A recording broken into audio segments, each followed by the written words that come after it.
Hello there, and welcome to this episode of CloudBites Conversations, where I'm really excited to have joining me Steph Herrera. Steph is a Salesforce MVP Hall of Famer. She's really well known for a number of initiatives, organizations, and just being really a great community member for a long time now. So, very pleased to have you here with us today, Steph. I'm very excited to be here with you, Paul. Thank you for having me. No, thank you for coming. The when I was going through coming up with people who I want to have on the podcast and who we want to have conversations with, because we want these conversations to be really hopefully things that people learn something new about and people that have interesting stories. And you were one of the people that was on the list because I know you've got a bunch of interesting stories, but for the listeners, after I had the conversation with Rob Cal recently, at the end of the conversation, Rob, I was like, I always ask people, like, is there anyone you think I should get on? And Rob didn't miss a beat, and he was like, you need to get Steph on. Like, Oh, you were just number one on his list. So, he I love didn't say like Jack, who's his co-worker or anything like that. He was like Steph. So, so very pleased to have you on here today. And, thank you, Rob, for the wonderful kind of kick and extra recommendation. Yes, thank you, Rob. So, Steph, tell everyone a little bit about yourself. The who you are. I mean, I would say where you come from, because obviously you've moved over the pond to the much nicer side of the pond, obviously. Obviously. Yeah, and then just give us a little bit of your background and how you got started in Salesforce. Yeah, yes, I am living on the other side of the pond, and yes, much calmer, less chaotic side of the pond at the moment. I'm here in Ely, England, right outside of Cambridge, but I was born and raised in West Texas, lived in the Austin area for 26 years, saw it grow from, when I was working at Dell, it was 3 buildings and then grew to 8 buildings, and what was Round Rock eventually grew into Austin, and got to see Austin go through a big transformation. I worked in tech for 26 years. I got my start at Dell. I was very fortunate, got my start in sales, was there for about 9 years. I did sales, order processing. I did sales support, K-12, small business, home sales, state and local government. It was really fortunate to get to, do all sorts of things. I was working at Dell when we overtook Apple in education sales, which was a big deal. Wow. Michael Dell came and stood like within 4 feet of me and said, y'all saved the company. You kept us afloat when we overtook Apple. So that was really cool to be there and be a part of the team that achieved that. And I learned a lot at Dell. And Austin was starting to become a big boom for startups. And a lot of startups were going there, and everybody was just like, you got to go work for a startup. You got to go work for a startup. So after about 9 years at Dell, I was like, it's time to go do something different. And I went to go where I left of my own free will. It was just like, I feel like I need to do something different. It was a great organization. I found an ad on Craigslist looking for a sales support person to support a sales team. I was like, that, it paid $20 an hour. It's like, oh, that sounds great. And so I went and did that, and they had Salesforce. And the president of business development said, I've got this set up. I want you to figure it out and own it. So I started playing around with it, and I loved it because I did sales at Dell. And I kept a spreadsheet of everything. Like, I had really high close rate. I knew how to upsell, high margin on the products I sold. But I used a spreadsheet to keep up with everything. I was just, so detail oriented. That's what helped with my close rate. So when I discovered Salesforce, I was like, oh my God, if I had something like this when I was at Dell, how much money I could have made. And coincidentally, Dell implemented it a year after I left. So, Oh, wow. yeah, so I just missed it at Dell. But yeah, so I fell in love with them on the back end. I just took to it. And I did that for a couple of years at that startup and another startup for the same organization. And then the last startup I was at was going under, and the director was like, hey, I'm just gonna be honest with you. I know you're a single mom. We're not gonna make it. Start looking for another job, so that I had something lined up. And I was gonna go back to Dell, but Dell was doing layoffs. So I went to Apple. And as I said, I worked at Dell, and Apple were big competitors. And it's just like, I felt like I was walking into, I was going to catch fire when I walked in the building. But lo and behold, I didn't. And learned a lot there. I got to work at Dell while Steve Jobs was at the helm, and did that for almost, a year and a half. And I just missed working on the Salesforce platform, and updated my resume, interviewed for 3 different jobs, and got offered all 3. I took the job that was a 50% pay increase over my current job at Apple, and Yeah. Apple didn't pay a lot, so don't be too impressed. But Yeah. it was still a 50% increase over what I was making. And I went and did that in 2012. And that was my first full-time job working on the Salesforce platform. Back in 2007 and 2009, I had other responsibilities other Yeah. than Salesforce.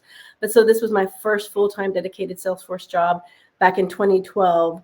And it was great. I loved it. And I guess 2012 feels so far away, after you looking at a 26 career in tech, but, thinking about it really took off in 2012 when I started working on the Salesforce platform, primarily because I was really good at it.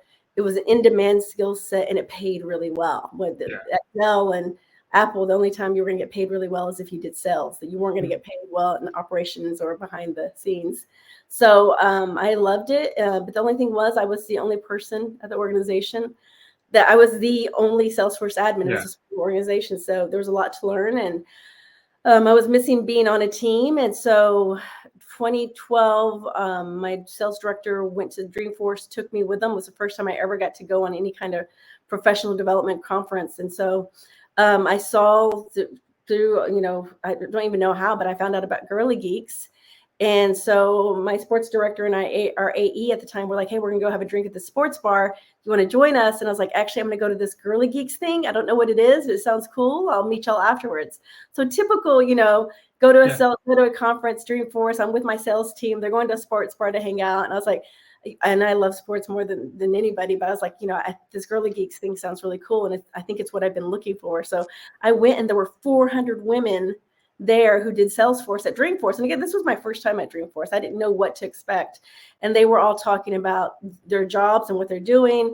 And it was just like, this is what I had been looking for, because I was used to being on teams. I was used to being able to turn to somebody and say, I'm running into this problem. How do you do it? Or, oh, I found this great workaround. Let's all do this. Just being a big brain hive for each other.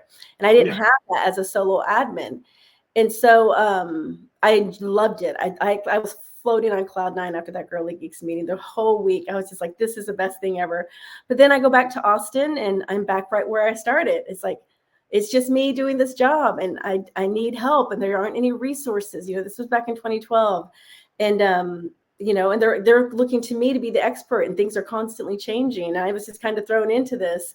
And so we asked Geraldine Gray if we could start a Girly Geeks chapter in Austin. I was like, I want to be able to meet with women on a monthly basis to pick each other's brains and ask questions, but not feel so awkward around men, because men, you guys tend to be more technical than us, especially way back in 2012.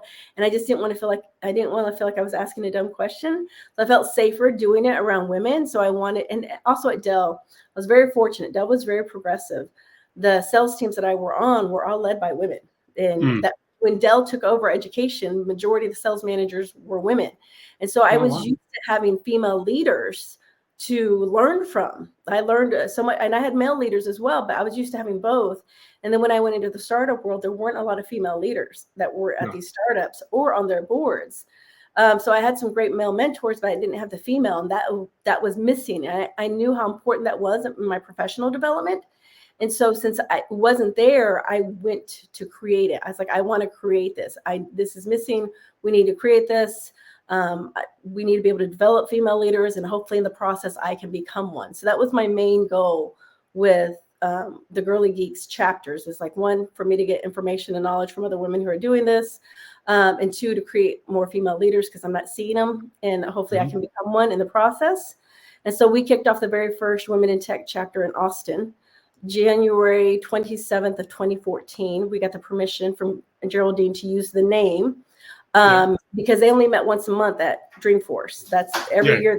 They'd been meeting for quite a few years, and it just had kind of grown. I had been, even before I went to Dreamforce, I was wanting to create some kind of monthly gathering to get together and pick each other's brains. And when I saw this, I was like, oh, this is exactly what I'm wanting to do, but not just once a year. I want to do it monthly. And they've got a great name. So it's like, can we use the name and start doing chapters? And she eventually said yes. And so that's how that kicked off my very first Austin meeting. I just went on LinkedIn and looked for any woman that had Salesforce and her responsibilities. And I sent out invites. I sent out hundreds of invites, and 17 showed up to the first meeting. And I was just like, oh my nice. God, there's all these people that do Salesforce. Cause I was like, I can't find it. I even went on Meetup looking for Salesforce groups.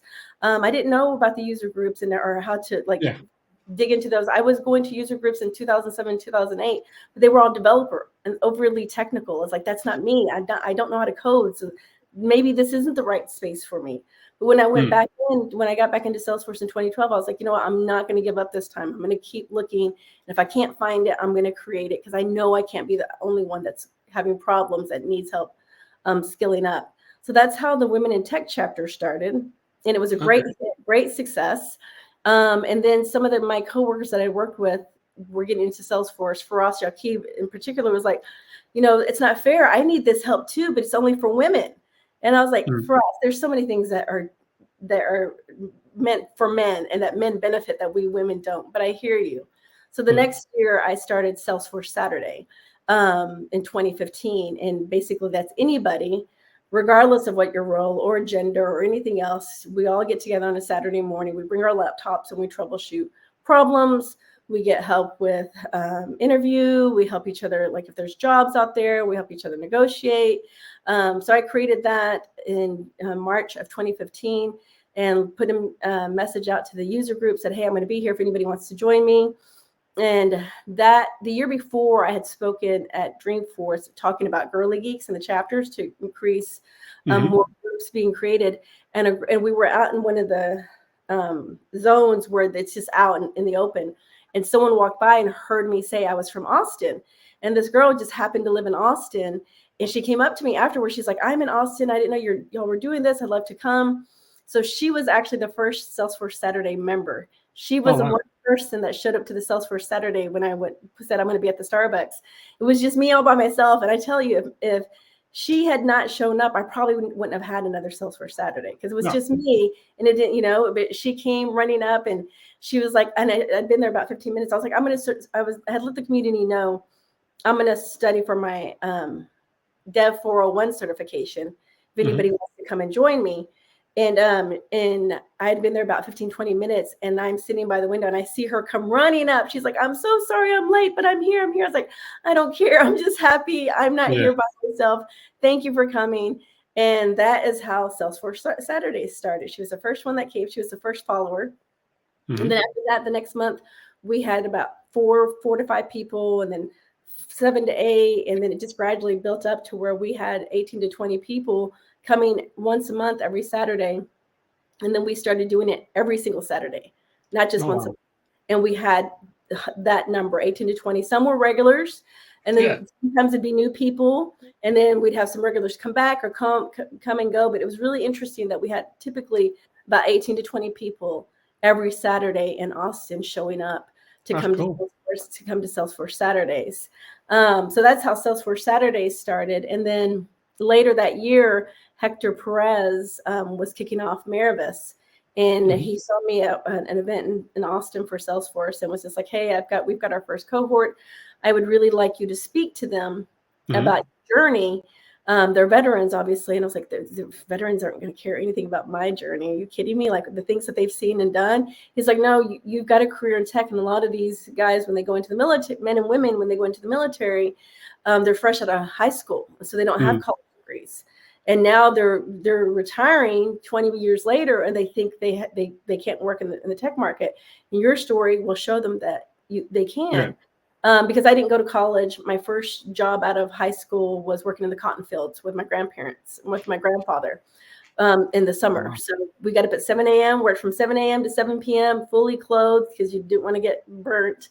Fully clothed, cap, bandana, covering your face, and picking the weeds in the cotton fields, spraying the weeds. And we got a 30-minute lunch to sit and listen to Paul Harvey, and, breaks throughout, like short little breaks throughout. But, so definitely didn't grow up in the world of tech or college degrees or college education by no means. And so because of that, he thought that I might be able to motivate him into going into tech, because he was creating Maravis. and which is, basically they put them through a curriculum and then give them access to our networks and then get them jobs. And so I spoke to them and they responded to me so warmly and so wonderfully. It was just like I was hooked. I was like, okay, whatever Maravis needs from me, you got it. So I started volunteering for them back in 2015 and then became an official board member in 2017 and was a board member from 2017 to 2023. When I moved here to the UK, the time differences and everything, I needed to get back. But yeah, then the next year, 2016, I met Selena Suarez, Mary Scotton, who was working at Salesforce as a developer evangelist, knew us both separately. Mary was at my very first Women in Tech meeting in Austin. Oh, wow. Yeah, and so she just kept in touch with me and helped mold me, helped give me confidence to speak and stand in front of people. Because that first meeting, I wasn't prepared to speak, and they made me get up and speak at that first Women in Tech meeting, and I almost cried. I was just like, ooh, I couldn't even find my words.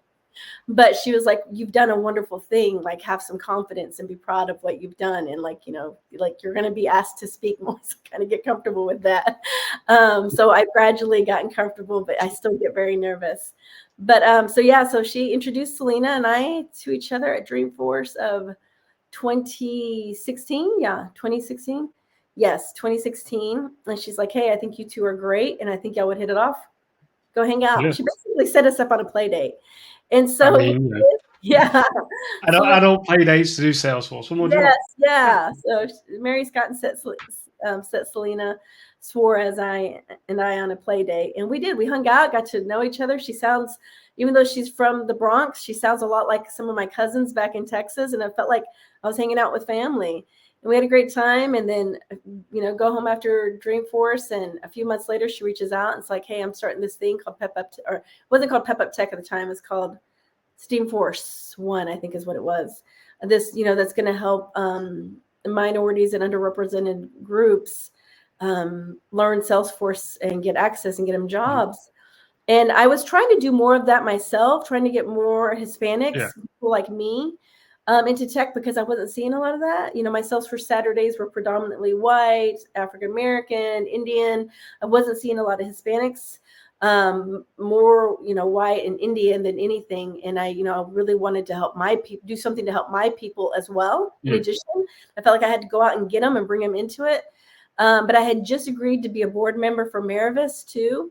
And so when Selena asked me, I was like, I don't know. I just, I was still leading the Women in Tech chapter in Austin. I was doing Salesforce Saturdays and Maravis. I was a founding member of Texas Dreaming. And my plate was kind of full. And I was just like, I don't know. This is something that I've been trying to do my own. And it sounds wonderful, but I don't know if I have the bandwidth. She goes, I'll take whatever you can give us if you'll help. So I agreed to that. And we started Pep Up Tech at the end of 2016. And yeah, I feel like I've been talking a lot. I feel like I got to this is what we're here for, is to hear your story. So this is great. You interject a little bit, but yeah, so Pep Up Tech was in 2016. And then, I became an MVP in 2016 as well. And then 2017, about 6 months later, after Selena and I agreed to do Pep Up Tech and Maravis, the next summer and fall, they did my Salesforce Saturday film, which that was crazy in and of itself. But yeah, so I don't know if we want to pause there before I go on. Well, yeah, I mean, you've gone through. You've done a lot of stuff, and we'll let you have a swig of water a minute as well to like catch your breath, because that is a real. I mean, you described it very aptly by saying your plate is full and has been full, and you've done a lot of stuff in there to help people out. One of the interesting things you said really sort of earlier on in that, which I think is such an important thing that that everyone needs to recognize, and perhaps doesn't recognize enough, is that feeling of comfort. And when you mentioned about you were more comfortable talking to women, and having that conversation with women, it's funny. So it's there's two stories kind of related to that. Number one is my wife is involved in the Salesforce ecosystem and is a solution architect at a customer. But she has no technology background. She was I was in the Salesforce space and she moved into the Salesforce space. And part of the reason she got involved in Salesforce was I went to Dreamforce in 20, I think it was 2012 or 2013, which was my first Dreamforce, and I spoke there with a lady called Carolina Ruiz, who you may have met. Like, Yeah. yeah, I yeah. haven't met, but know that yes. So Carolina, excuse me, was and is a very technical person. She is a developer. We used to sit 3 seats away from each other in the office, and Carolina is, she won't mind me saying this, is as much of a nerd as I am, if not more.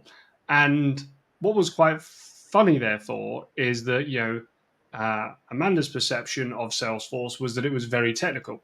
It didn't matter to her so much that it was this sort of I mean, in tech, let's be fair, if you go around and if you throw a stone in a tech office, you are going to hit 90% of the time this guy. Like, Yes. and there's a lot of generic white male faces there. But it wasn't so much for her the male female or anything like that thing. It was when we were at Dreamforce, and she said she was in a queue in Starbucks in Union Square, and she Let's said go. that, and her exact words were, she said there were normal people there talking about things that I understood that weren't really techie. And Yep. I was, first of all, a little bit offended by the phrase "normal people," but but it is a big thing that when she started getting into Salesforce, she is on the more functional side as a Right. solution architect. Yep. She's Same. great at delivering declarative solutions. Yep. She's fantastic at business analysis and understanding the business, and you're really good at that interaction piece. But she needed to understand that it wasn't just people who were super techie. Yep. Not And as yeah, in, and that, not as sorry, intimidating. It can be very intimidating when you yeah, think you have all this code and be really technical, and that there's not realizing that there's different ways to be technical, because being yeah, declarative is still technical in a sense. But anytime someone hears technical, they think, oh, you've got to know how to code, you've got to be a programmer, and that is very intimidating.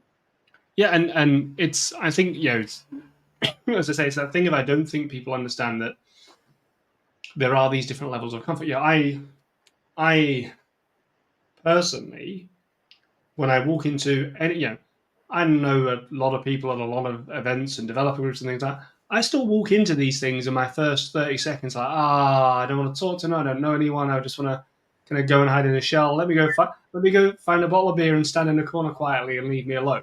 Yep, But like, exactly. but you get over it, and it's that thing of who you're more comfortable talking to, and it isn't just. I think a lot of people can feel that it is just a where it comes to inclusivity, a lot of people can feel that it is just a based upon gender or race or background or something. But it often can just be like a what you feel comfortable talking about, and Yes, that's it. who speaks And my language, who yeah, someone can have a conversation with, whatever yeah, it may be. yeah, and how am I happy communicating about it? Like, I am far happier sitting and having a very. I will, if I have the choice of the conversation I want to have, I will sit with like uh, Peter Chittum, who we both mentioned earlier on. We both know, like, Peter's a wonderful guy and he's lovely and techie. I would much rather sit and nerd out with him about something very like you know cody and boring, and he and I will just pass 3 hours like that without thinking about it. And then there's a lot of people I know in the admin side of things who are good friends of mine who I will love spending time with.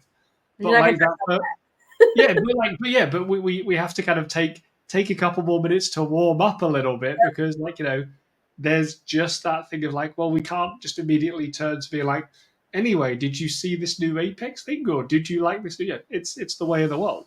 So I think that's a really really interesting, good point that you were making there around that comfort level and around that looks what that looks like and feels like. And um, the point about having your plate full and being able to say yes and no, I also think is a really good one, because everyone, I think that there's a problem in um, and this is going to sound like I'm some sort of 60-year-old grandpa on a waving, shouting at the cloud now, but particularly in the way that like we are set up with social media and with with the way in which we share now, and I am a person who shares a lot on social media, so I know I am, whinging about myself here, but people feel they have to do stuff. Do you know what I mean? Like people feel like if you're not blogging and you're not involved in a Salesforce group and you're not doing this and you're not doing that and you're not speaking at events and you're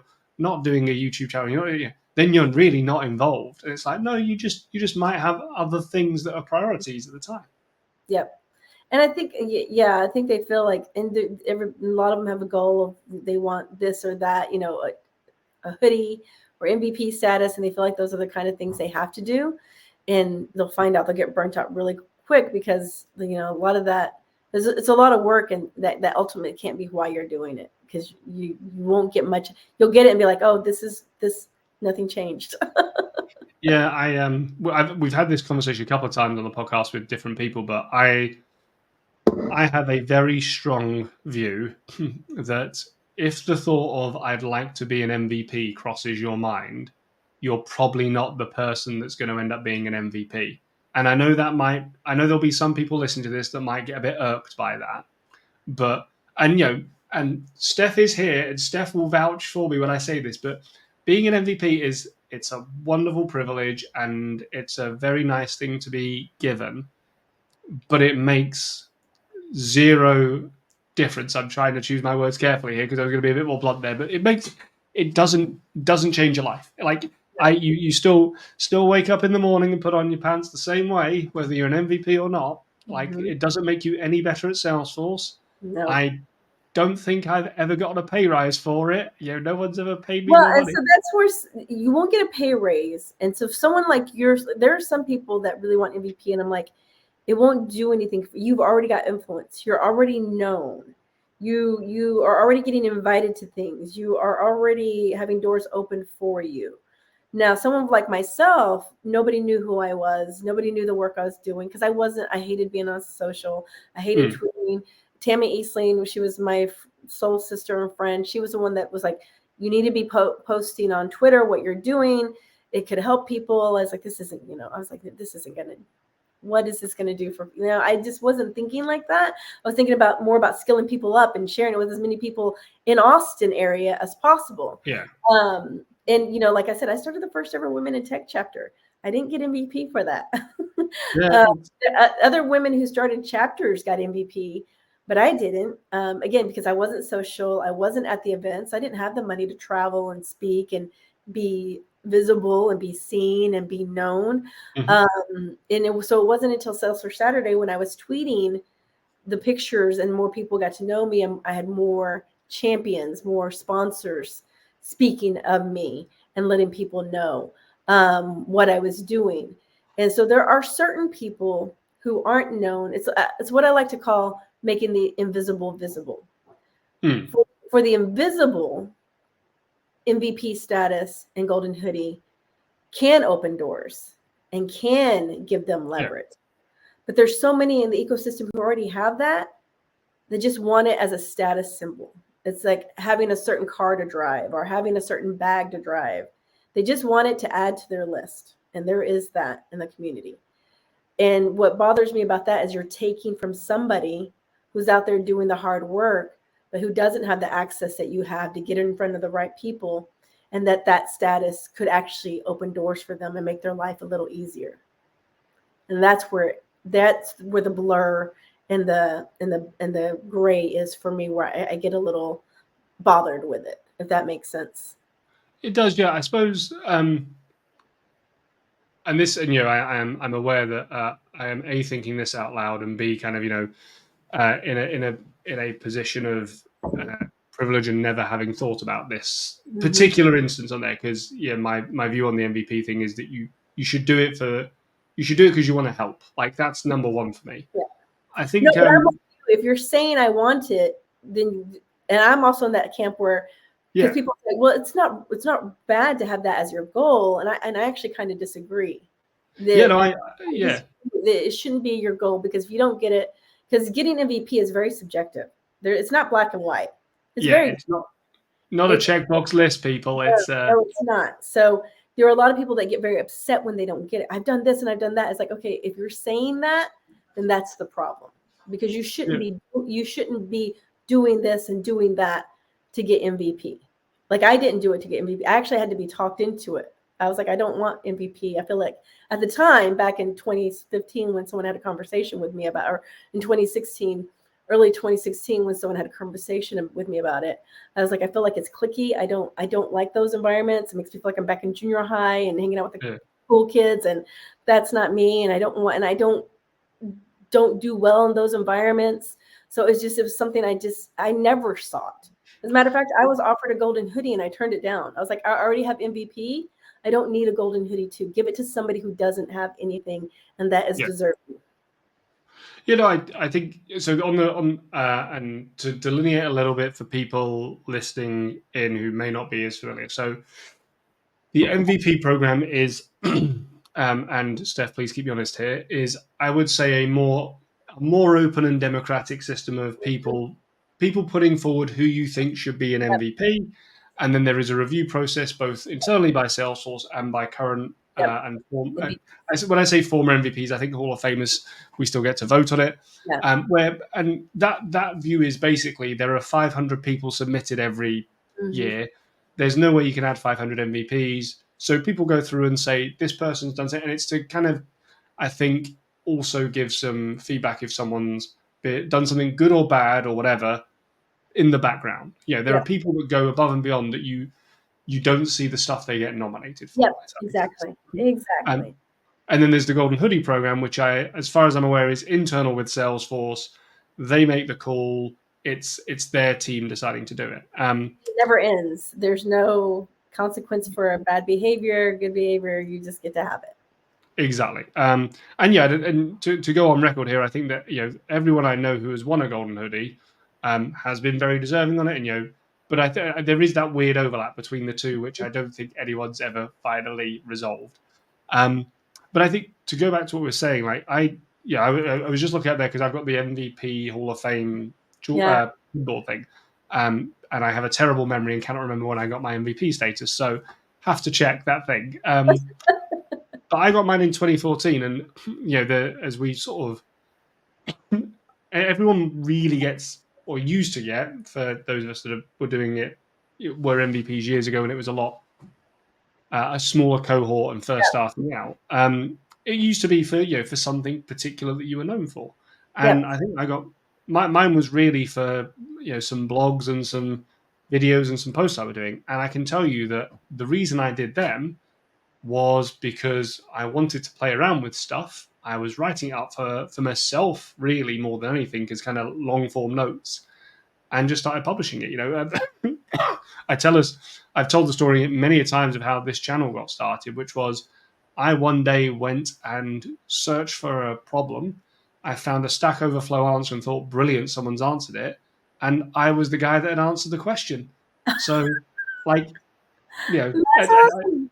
whenever I train people, I like to tell that story because it's like you will just forget way more than you realize. You will solve problems and come back to it later and just be like, I don't know It's what so I'm doing. complex and it's so massive. Oh Yeah, my God. exactly. It was like, the success. Oh God, there's been so many chain names. But anyway, the questions and forums, Steve Moe answered so many of mine. The first time I saw him at Dreamforce, I went up to him, fangirled him. I know he wanted to call security. He was like, Yeah, who is this? She's accosting me. She won't get telling me like how wonderful I am. It's like you helped me so much, but that stuff does help when you're sharing it, and you're giving good answers and resolutions. It's because it's a lot and it's hard, and especially way back then, you just felt like you were on an island all by yourself, trying it's to figure that stuff out. and there was just a lot more. I always say that it was very easy to find the bleeding edge because it was everywhere. Like Mm-hmm. like you would literally like I remember days where I would sit there and I would just be doing something. I'd be like, I know exactly what I've got to do here. And then suddenly I'd be like, nope, I've just broken the platform. Like I've just gotten. I one day had an email from Salesforce when I was testing out a feature, and they were just like, please stop whatever it is you're doing. You're not meant to do this. And it was like someone on the Apex internals team just like, can we have a call and figure out what your use Oh my case God, is? I would have died. I would have been Yeah, so. it wasn't like I was doing anything too crazy. They were just like, no, this wasn't. We know why you've done that way, but we weren't thinking anyone was going to do that. So please don't. Like, So, but the kind of take home really from all of this is that, and we had Kia Bowden, Bob Buzzard, on the other week, and he's a prime example of this, where if as soon as you get the MVP status, you stop producing the same content, if you lose the MVP status and you stop producing the content, or if you were told you're never going to get MVP status and you then stop producing the content, you're not the right, like, you should just be doing whatever you're doing, whether it's Salesforce, a user group, a Salesforce Saturday, blogging, YouTube, whatever it is that you enjoy doing, like these podcasts, whatever it is, you're doing it because you want to share, you want to learn, and you want to enjoy it. Ooh, I like how And you if anything ever comes out of it, then great. But yes. If it if you doesn't, change your behavior because of it, you're doing it wrong. yes. And I've had many people reach out to me when they didn't get it, and I was just like, I don't know how to help them other than to be, to say what I've already said. It's subjective, and when it's subjective like that, you have no control over it. You can't get caught up in it. It's kind of like politics right now. You can't let it destroy you regardless of who wins the election. You can only control what you can control, and focus on that. Focus on your world and what you can impact, and that's what will bring you joy and satisfaction. Otherwise, you're just going to drive yourself mad because you can't control it, and you can't control them or the powers that be. And it's just, there's so many wonderful things out there. Yes, MVP is great. Yes, Golden Hoodie is great. But so is having good friends and family and having a life, and having people to come home to, places to go visit and travel, meeting new people. There's so many wonderful things out in life. And when you let something like that just eat at you and destroy you, it's keeping you from enjoying the most important, beautiful things in life. I had a guy that I worked with a number of years back, and he wanted to be an MVP. He was not quiet about it, not shy about it. Like, in his interview, he even said, like, I want to be an MVP and want to be supported through that. And it was one of those things that, like, that's fine, but the interesting thing was that the quality of their day job work was not anywhere near the level they need to be. They weren't able to keep on time. They weren't able to respond to things properly. And again, it's another interesting where it's like, when you say about all these wonderful things, for me, like, first things first in your professional career, if you want to get ahead, the thing that's really going to help you get jobs and really going to help you in overall in the long term is if, when you go for an interview somewhere else, they give a call and they're like, oh yeah, do you know what? You should definitely hire Steph because she really kicks butt. She gets stuff done. She can be relied upon. She goes above and beyond. Like, get that reputation and then worry about the other stuff. Don't Yeah, absolutely. And before I got MVP, the two jobs that I interviewed after Apple, but the next job after that and the job after that were because people made a phone call and said, hey, I'm looking for a good Salesforce admin. Do you have any recommendations? And my name came up on those lists. And both jobs, I didn't really interview. I was interviewing them. I was having a conversation over coffee, figuring out if I wanted to work with them. And that was before I got MVP status. And it was because of the quality of my work, just like you said. And that has to be there. Otherwise, the other's not going to happen. No, completely. So we've had a lot. You've done a really big variety of roles. One of the things you kind of hit on was founding Pep Up Tech, and you gave a good sort of overview of, like, some of its aims. But can you tell us a little bit more about kind of what Pep Up Tech was founded for, who it tries to help, and kind of what its core mission is, and how it's really grown over the years? Because for something that is now 8 years old, something like that, it's gone from strength to strength. Yeah, and we popped really quickly, faster than we expected, which was good. Again, Selena, she's the one that founded it. It was her that wanted to start it. She was in New York.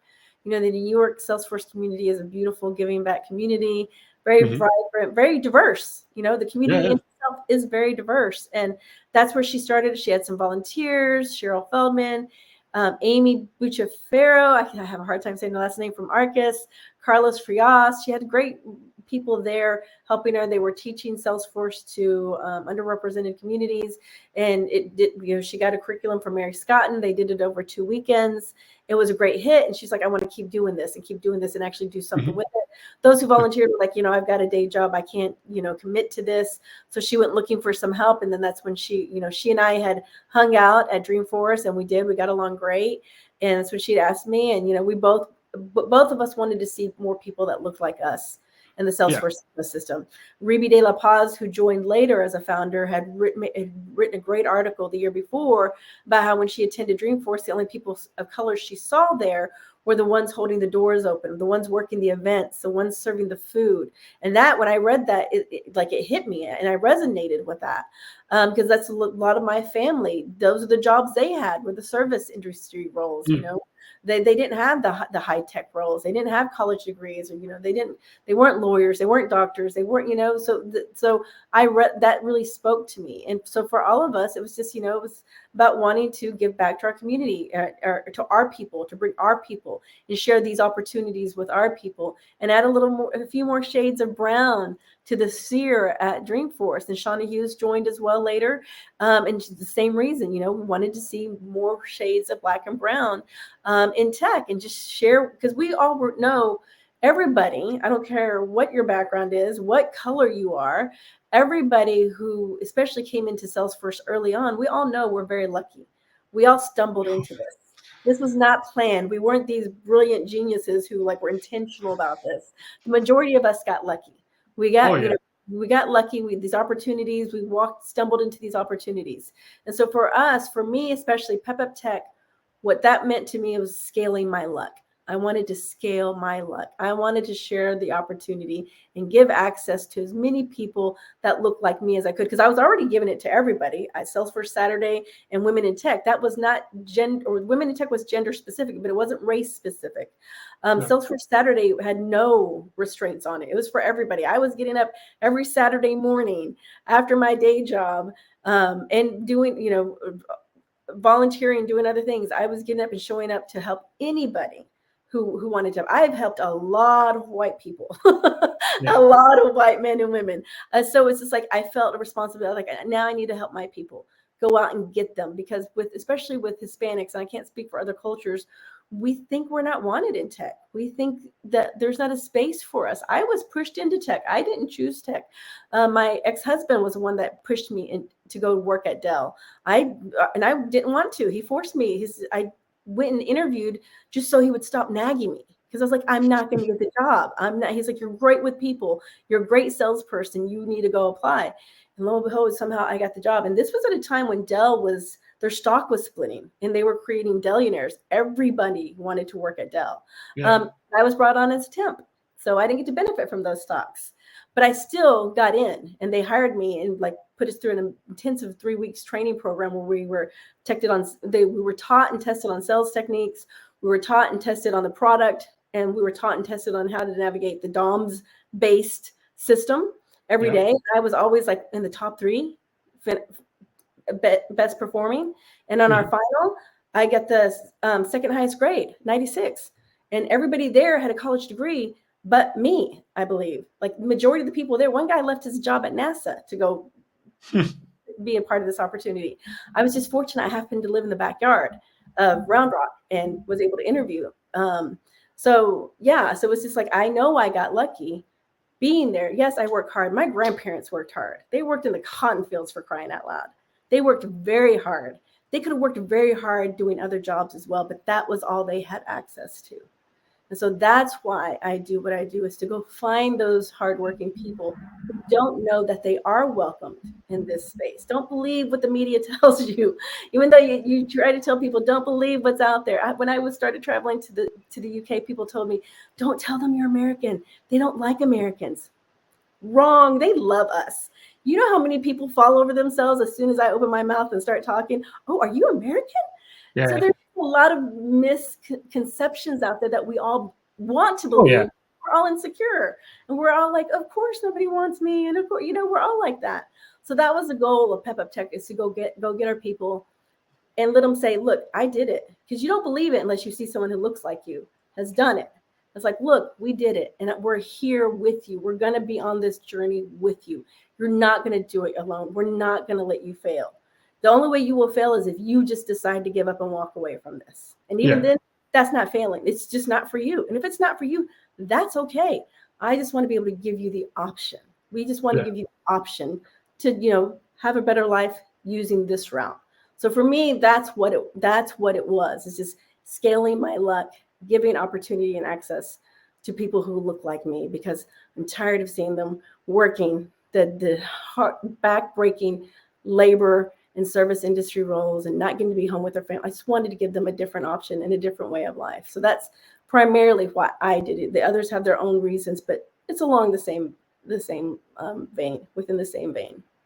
Yeah, I mean, that's it. Firstly, it's an amazing story, and it's a lovely and wonderful way to want to give back and help people. And I think that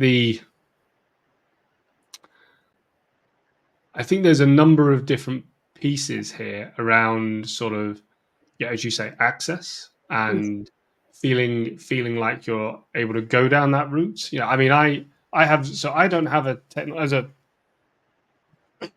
as an example, I don't have a technology background. My background is I have zero professional, other than my Salesforce certs. I have like a high school certificate in IT. Like, I did not do although I went to university, I did maths. I didn't do anything to do with computers. Computing was not my goal or endpoint.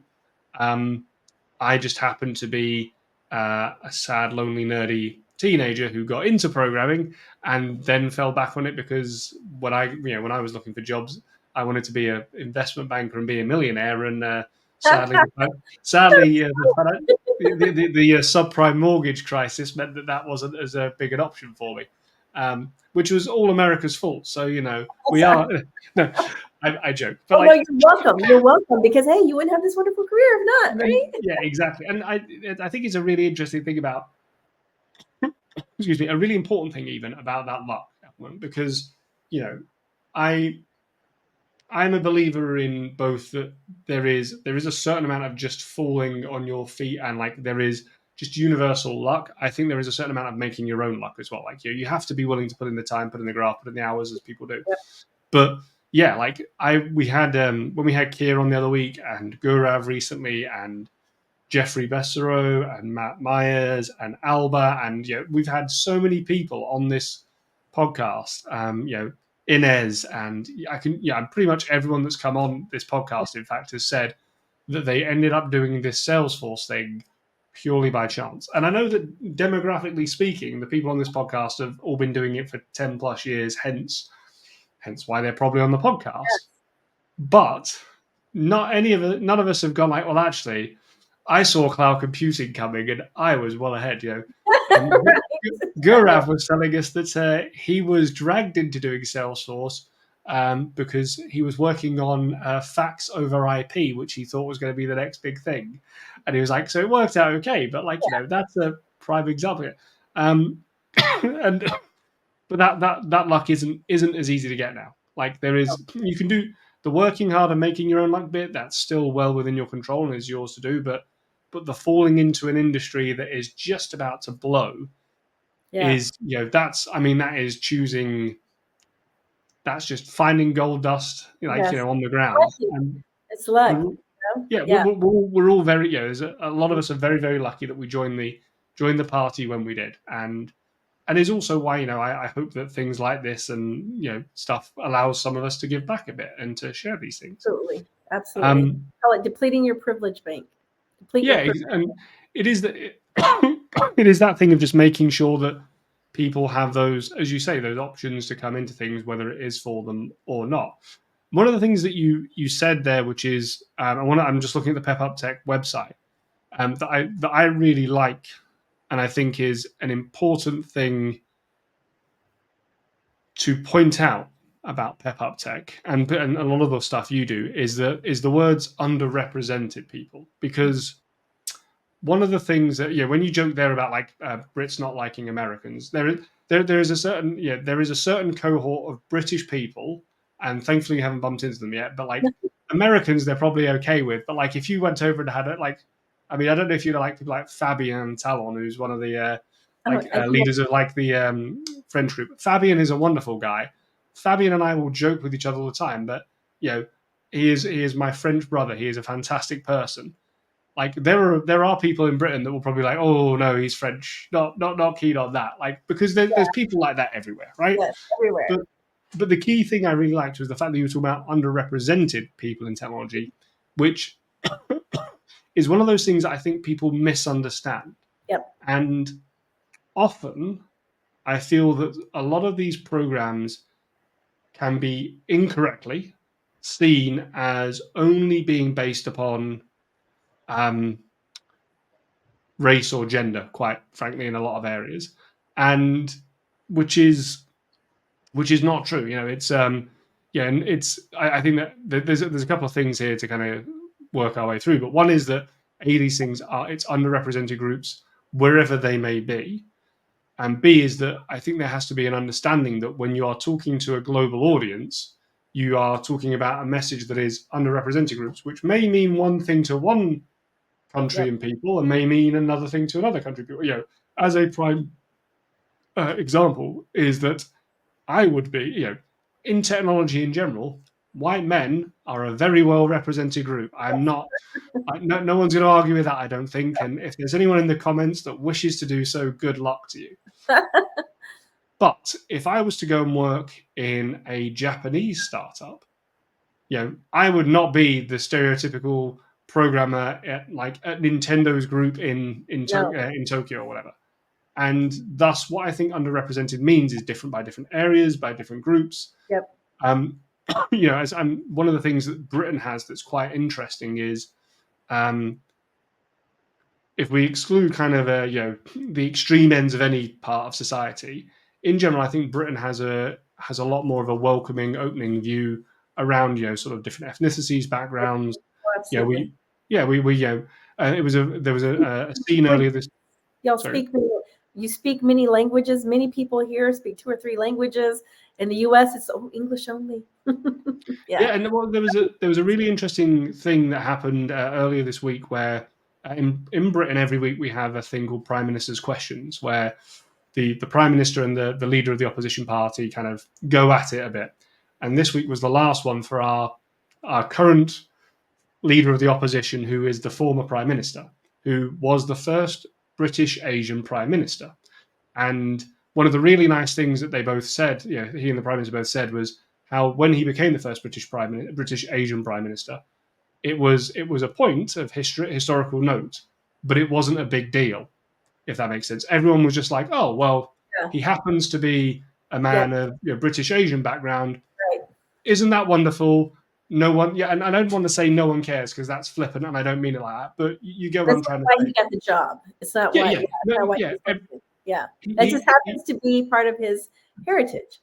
Yes, but it wasn't a thing that stopped him getting it. Was a reason that he was kind of promoted for it, but was just happened to be a historically important footnote that no one really kind of felt they needed to say, look how we've turned a corner, kind of thing.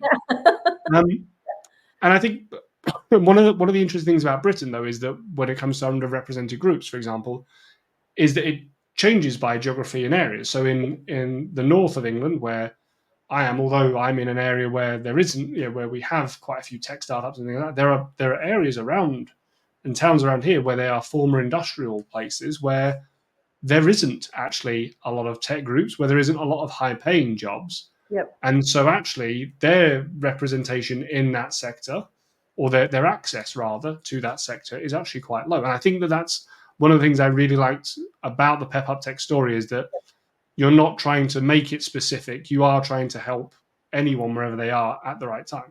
Exactly. Underrepresented. And before lockdown, Selena and I were already talking to the Salesforce Amsterdam office to bring Pep Up Tech over here. That was, and eventually my goal was to do the same with Maravis. I started coming to the UK in 2019. I loved it here and met many people in the community and many people who were struggling to make ends meet. And it was just like, one guy even said, he's like, I wish Pep Up Tech could come to my hometown because it used to be a specific industry and it was shut down and now they're struggling.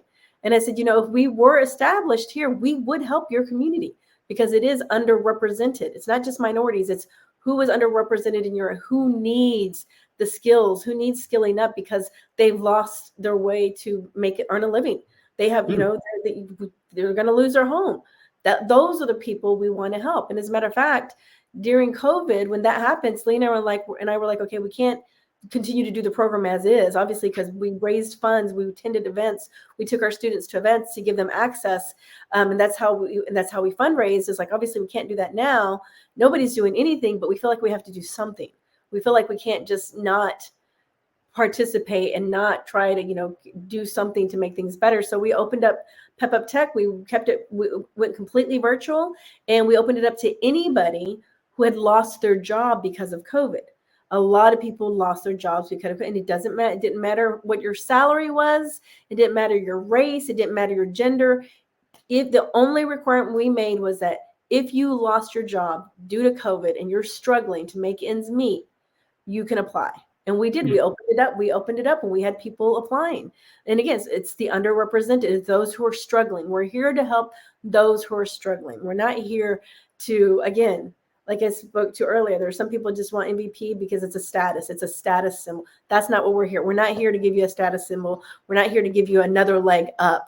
You're already privileged. We're not here to help the already privileged. We're here to help those who are not privileged, who are underprivileged, who don't have access, and who need help. That is our goal, is to help those that don't have help and that are struggling and need a different way out. When we talk to Uber drivers and when we find an Uber driver we share the opportunity. Like if this isn't what you want to do, like you have options. Some of them, they're like, oh no, I love this. This is what I want to do. I don't want to do tech. But then there's some that are like, no, I'm struggling. I'm just doing this because I lost my job and I need to bring money in. So it's about the underrepresented, those who are struggling. That's what it's always been about.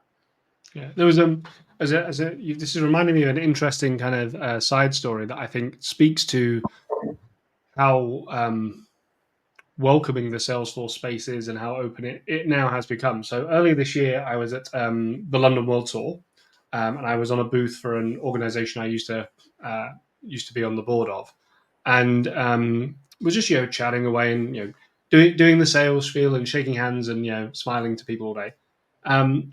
And throughout the day, you have the team going around offering snacks and foods and drinks and cleaning up and whatever. And I was just been polite to these a couple of people that have been going through these two sort of early mid-20s young ladies. One who was I think of Eastern European descent, and another young lady who was black. And the only reason kind of that is an interesting thing is that at the end of the kind of day, while it was just a quiet period, they came over to me as they were kind of just sort of milling around and said, "Can we do Salesforce? How do we get started?" And like I was, I'd like to think that I'm not an unapproachable ogre that people like see and go, "Oh, don't want to talk to him." But I was genuinely quite pleasantly surprised that they thought, "Oh, he's an approachable chap and have been polite to us all day." You exude a safe space. That's good. And it was very fortuitous that I happened to have. I just told them, "Well, look, write down your names, numbers, and email addresses here," because the Supermums group were working in sort of the area, and I couldn't see them, so I just happened to wait until I saw one of them and said, "Please contact these people," and I gave them the Supermums details to kind of cross over. But it is seen so much more now as a welcoming space, and I think that the community in general has done a really good job of it being a positive, open community that people can feel like they can just walk up to people and ask stuff like that. Whether it's me or it could have been anyone there, but I assume anyone would have given them exactly the same response of yes, of course you can, and which is, as you say, it's about that access and feeling comfortable. Yes, it's about access and then getting them jobs, and that's still the part that's hard. That we struggle, especially after lockdown. People just aren't hiring entry level. They're not spending the money. The money's not coming in for projects, and so like Pep Up Tech's on hold right now until people start doing more hiring. that's one area that the community can help. If you got teams and you don't have a junior, you've only got senior people on your team. It's not right about that makeup, because there are entry-level type responsibilities that need to get done, that someone who's senior and is being paid really good money, the company is not paying you to do that stuff. They're paying you to be strategic. They're paying you to be a problem solver. And trying more of the community that are on these teams really need to be intentional about creating space for juniors on their team to help skill them up and bring them through and pass on the knowledge, pass on the skill. And in the process, you're developing your own leadership skills in the process. But that's where a lot of there's, you mentioned Super Mums, the Blue Road Academy, Tech Forward. They're still skilling people up, but they've got to have jobs to place them in, and a lot of the hiring managers don't know the value of that. And we can tell them all day long, but there's not enough time, not enough hours in a day. Y'all are already on the teams. You already have access to the people making the hiring decisions and who have the budgets. And it's the community. I'd love to see the community be more vocal about helping to create the jobs for the entry-level people and the people coming into the ecosystem to help us, be able to place them in jobs. That's part of the reason why I've gone back into recruitment with Rock Search. Yeah, so there's two interesting things there that I want to kind of ask you now then. So number one, let's go for the non-technology question related to this first, which is, so obviously over the past year or two, the Salesforce space has taken what feels like a series of strong hits, and I don't truly fully understand in a lot of sense why in some instances, if I'm honest. I know that we've had the cost of living crisis, and we've just got this world thing that's constantly feels like it's on fire. So the world is just the world. Yeah. How are you finding people are finding that out there now, and are you finding that it's much harder to get people into these things, into training, or just even interested because of that lack of it's not like you can now go out and get it used to be that your first job in Salesforce, after 3 months you could go and demand £70,000 somewhere for like a junior admin role, whereas now and I got to be careful how I say this. What has made there's a lot of interest. Salesforce marketing has done an amazing job in generating interest and working in the Salesforce ecosystem. So much so that there are now a lot of boot camps out there charging people to learn Salesforce. So they are flooding the market with entry-level people, and they've learned how to craft and tell stories based on what we've done, based on what Tech has done, based on what Maravis has done. They've seen what we've done and they've replicated it, but they've turned it into a business model, and they're charging for it, and therefore getting a lot of people into Salesforce. So it makes it harder for programs like us to compete for those jobs and those roles. So the interest is still absolutely there, but the market is so oversaturated, especially with new people coming into the market. Have you found that that's sort of not just dropped the number of roles, but also the salaries of those roles as well? Absolutely. Yes, absolutely. And then we also have, like you said, Salesforce globally is taking a hit. The customers, those doing the work, because people are getting laid off. So many companies following the leads of these bigger companies who are using this as, I personally think, as an opportunity to trim the fat and save some money. And so, let's do the same. And what they're doing is they're making their teams do more with less. Their teams are burnt out, they're stressed, and then you've got really good experience. I'm not talking new people to the ecosystem. I'm talking people who have years and years of experience are getting laid off and are finding it hard to find another job. And then when they finally do, because they're the last one in, when that company decides to lay off, guess what? Who's the first person laid off? They are.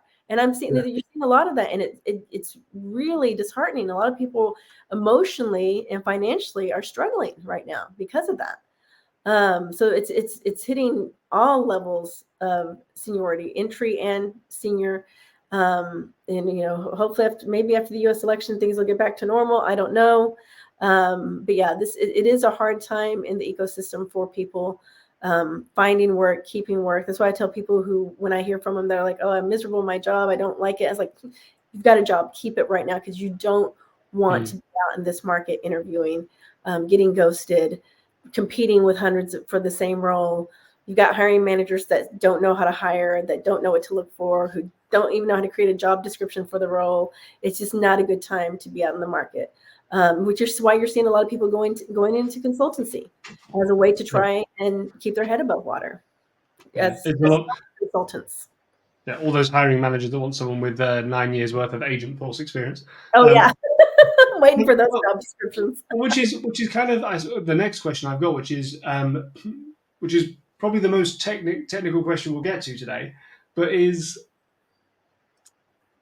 with the I've spoken at length and done presentations on my view of kind of the AI tools, of co-pilots and agent forces, and whatever branding you want to throw on the damn thing today.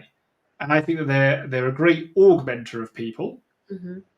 And I think, as someone who still does a lot of programming, I find it very useful to have Copilot there to kind of like nudge me in the right direction, or for me to be able to say, like, actually just copy and paste this 20 times, you know what you're doing. A lot of the rhetoric we're hearing and the marketing hype, and I think even the pricing structures around things like Agentforce, so, with something like the service agents, is obviously, I don't believe I'm giving away a great secret here when the idea of a service agent, in the same way of the idea of a bot, is to reduce the number of cases that you need to answer as a human. Yeah. And obviously, if you have less cases that the humans need to answer, the assumption there would be that you probably need less humans.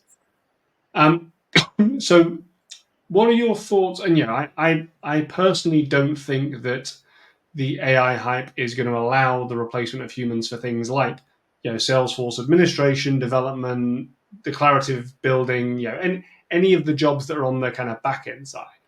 But where that is still the rhetoric and what people are saying, do you think that what are your views on that and the impact that's going to have on kind of bringing in people into the lower end, particularly the lower end of the kind of the jobs and the skill set? Because there's I can't remember who it was, but I remember someone saying that, like, well, I don't need junior developers anymore. I just go and ask Einstein for, or whatever it's called now, Agentforce for developers, or next week it'll have a different brand name, so we'll just pin in that name, whatever it is here. But using something like that to do that, what are your thoughts on that? You got to have a pipeline in every area, and we all know that. You can't develop an Agentforce into a senior developer or a senior admin or senior solution architect. You have to continue to develop talent into the organization, unless you're not planning to be around it in a few years. That's part of having a team, and having a good team, having a good hiring manager that knows and understands that. It's no different than a sales pipeline. Just because you knocked it out this quarter, you don't stop developing new leads. It's the same way with talent. You don't stop developing talent. You can't turn those agents into seniors. Those roles still need to be filled by humans to some extent, and that talent needs to come from somewhere. I do think and I've already talked to Hector Perez about this, so I'm not telling anything that he doesn't know. It's like, he went to Morgan Stanley. He's not in the Salesforce. His role is not Salesforce anymore. He is running an AI team. He's got a team, I think, of 27. Some are here, or 17. Some are here. Some are based in India. He knew nothing about AI. They're creating AI stuff. I don't know what all they are, and he's learning. I was like, all right, we got to do this. We got to do what we did for Pep Up Tech and Maribus. We got to do this for AI. Let's start skilling people up. Let's start the jobs that do require human interaction, that are AI focused. Let's start skilling people up. Let's help get them there faster and quicker for those who are on the job market, for those who are looking for work.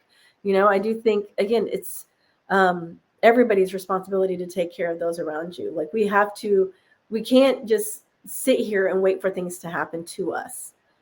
How do we go and problem solve this and figure out, okay, how do we move forward? Where are the areas that do need skill, that do need people, and how can we reskill them and shift them? I love Salesforce. The reason I did Salesforce Saturday and Women in Tech is because I wanted to retire doing this work, and because I was finally being paid a decent salary. And I knew there were not enough people that knew how to do this. So I was going to do my part to skill people up and share it and get more people doing it. It's time to do that again. And it doesn't have to just be Salesforce. Like someone's about to lose their house. Don't feel like you have to be loyal to Salesforce as a technology. If there's another technology out there that's in hiring, go learn it. Go. Because believe me, Salesforce is not going to pay your bills. They're not going to save you. Like, you have to do that for yourself. So I'm all about, Black Girls Code. I'm advised. Christina Jones is there. She's amazing. She's she's looking at different ways to skill up. It was typically for girls like 7 to 18, and she's taking it further and staying with them on their journey as they go into work. She's creating a workforce development program for them so that we've skilled them up. Now, how do we get them jobs? And she's every technology, whoever is willing to give us funds to skill them up, that's the route we're going to look. So before we jump into Black Girls Code, I just want to hit on one thing that you've said there that reminds me of an article I read literally this morning, where and I'll link to it in the show notes, where I think it was posted by Robert Sozman, who, for those who don't know, Robert is a Salesforce developer and MVP, but he's the guy who got Apex PMD going, which is a fantastic metadata kind of analysis tool for as you code. But the article he was sharing was, I'm sure people are familiar with Stack Overflow and Stack Exchange, which is effectively a big questions and answer forum. And if you imagine there was a chart and it was the number of visits of Stack Overflow by day or whatever, and it was kind of very statically there. And then there was ChatGPT released, and it just plummeted, and is much lower. And the interesting kind of conversation around it is that a lot of the training data that ChatGPT has used will be Stack Overflow answers. Okay. Now, if we don't, and really to your point here about like making sure you're that thing of, well, we're still going to need solution architects. So if we don't have the juniors, where are the solution architects going to go? Because people will retire eventually, one way or another, or move on to different techs or whatever. We all wish we could live forever, but that's not happening. Exactly. But what this article is kind of saying is that one of the big problems that this kind of AI bubble, or the kind of usage of AI at the moment, and what I find quite interesting around what the AI usage is, that a lot of the stuff it's doing is not the stuff I want AI to be doing. You mentioned earlier on about the kind of server jobs and opening doors, and like the big one for me is always people working in warehouses. Like, we hear horror stories about people working in warehouses for certain very large retailers, where they're not allowed to go to the bathroom but are running around with bottles. You know what I mean? That's ridiculous. Yes, it's inhumane. That's the job that a robot should be doing. Like, whereas what we seem to have done is with a lot of the AI, it's like, well, should we just get the AI to be really good at writing poems and blog posts and making art and music? And I'm not personally so sure that the creative endeavors are the things that humans should be giving up, because that just feels like we're going to purposely go into a Matrix Terminator style problem. But the kind of point in this article, which I think is really interesting, is about what you're saying as well, is that knowledge, excuse me, that knowledge that was in Stack Overflow that ChatGPT had been trained on came from humans.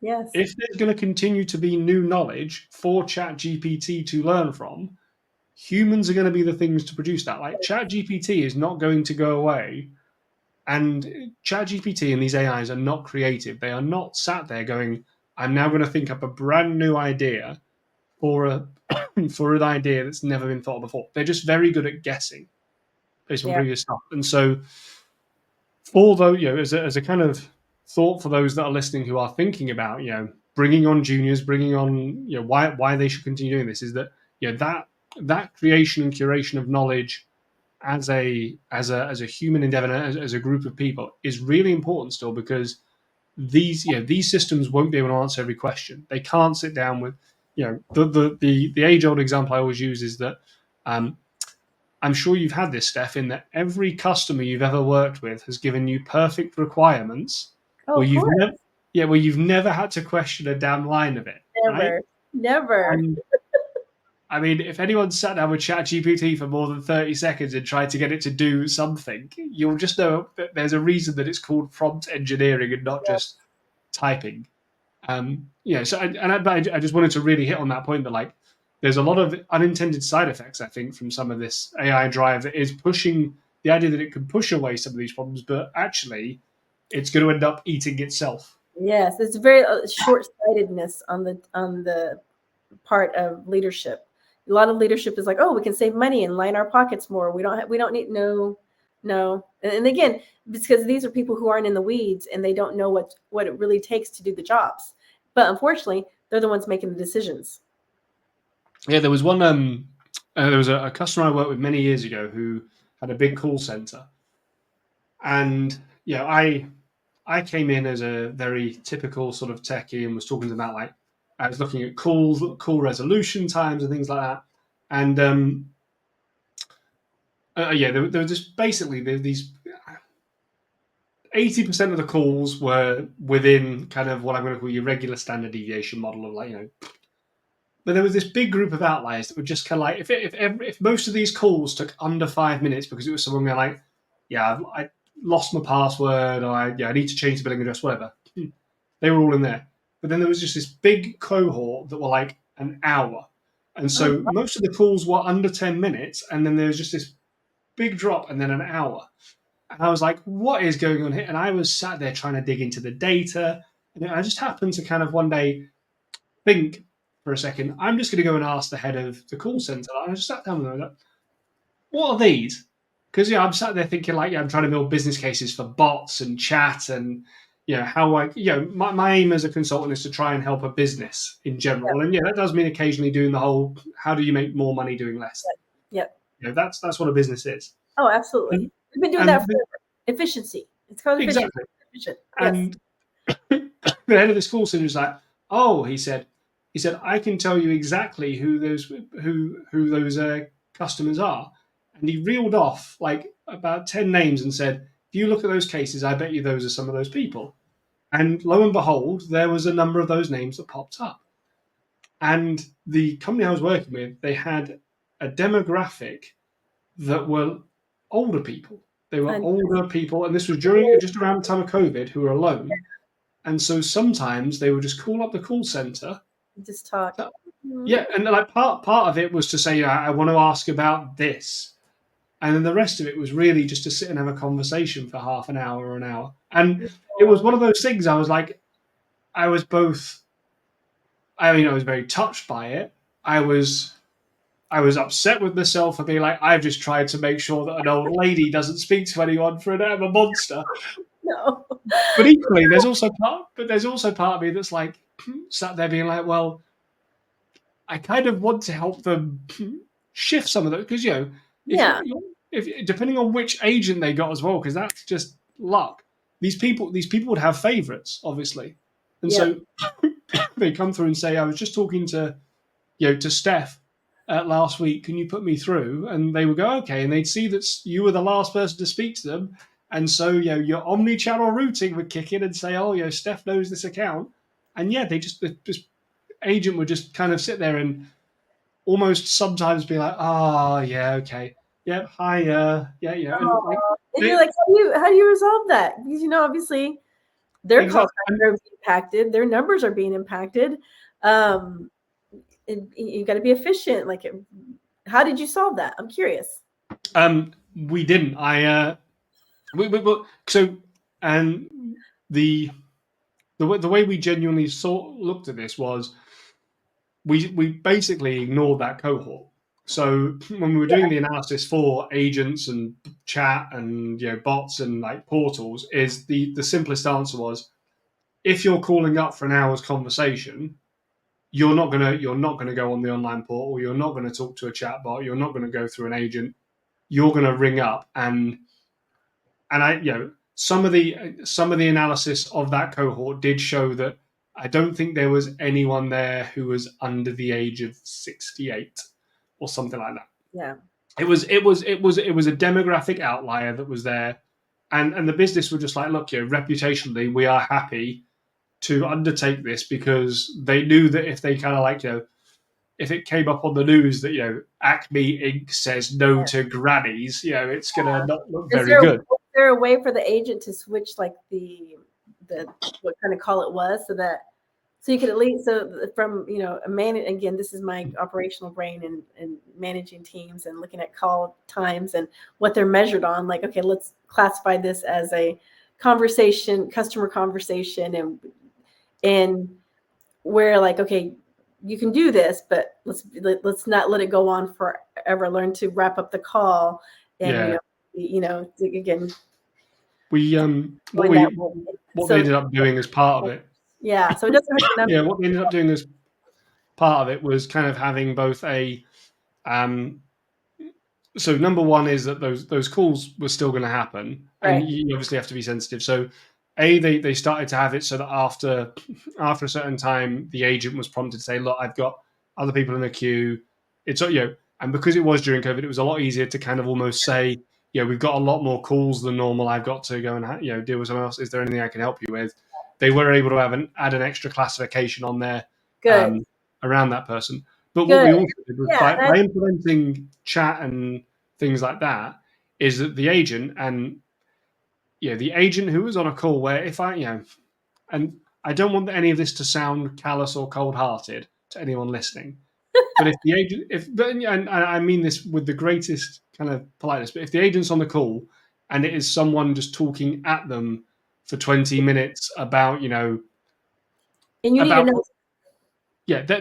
they can sit there and be on a chat and answer. Most agents you're working with, whatever age you are, whoever you are answering other questions via chat at the same They're time. multitasking. They're multitasking. Exactly. So we just equip those agents to be able to do that and try and do a combination of answer some chats and also do that. So we took a multi-pronged approach to it, but it's just one of those classic examples of outliers where you're sat there and you've got to remember there is a human part of this as well. Oh yeah. And to me, it's like, that's what you hope that the agents and the bots allow the humans more time to do. Yes. Without getting rid of them. You know what I mean? It's like, this allows our customer service reps to be more human and be able to engage and to be there in a way, giving a service back to the community by doing this.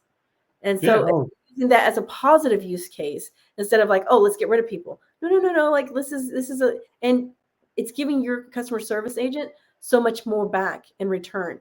It's making them feel good. Like, I did a good thing today. And it makes them enjoy the job a little bit more. And you might keep them at your organization longer because they get something very satisfying out of that.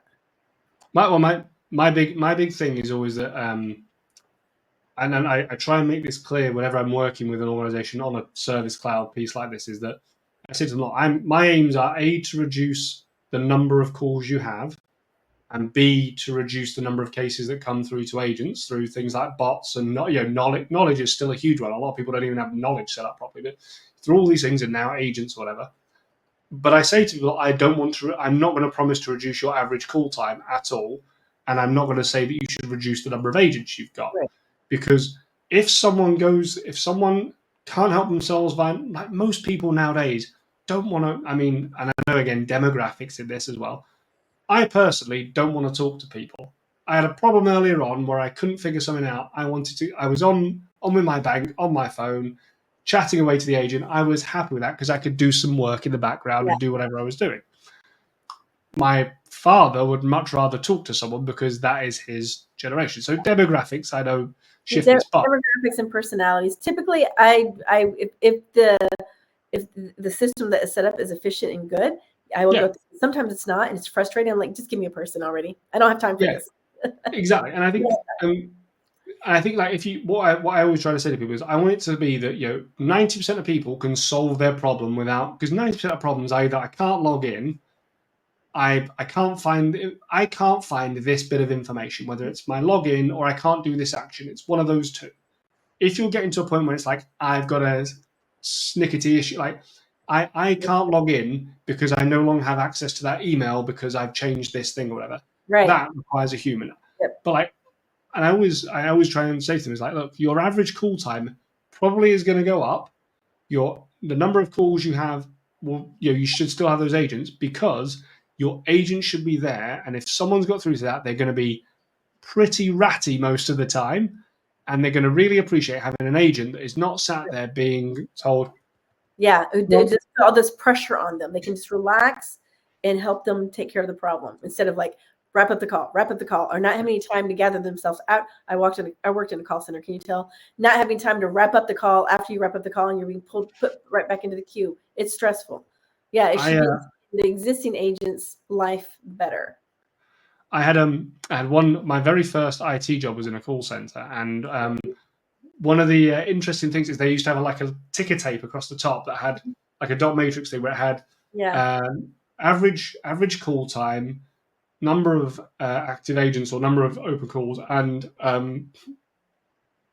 close rate, number of sales basically. And it was an outbound sales center, and there was always this golden moment where and basically it used to change color. So if there was too long an average call time, it would go red, and you'd suddenly see the head of the call center wander out and be like, everyone sort of yeah, raring, we need to close things down quicker and get slamming. But I only ever there was also like it would go green if we were doing more sales, and I never ever saw them both green. It was always when you were making more sales, the average call time went up because weirdly enough, it takes longer for people to give you their credit card details and all this stuff. And when they weren't closing, it was because people were going like, no, bye. yeah, And exactly. I remember pointing this out like multiple times. I was sort of 16, 17, and I just been sat there and be like, but that's the wrong way round. Like, surely, it was like you don't know anything about like call centers and business and metrics. Like, just shut up and go and do the Yeah. thing you're meant to be doing. And that's why now But you're in privilege again.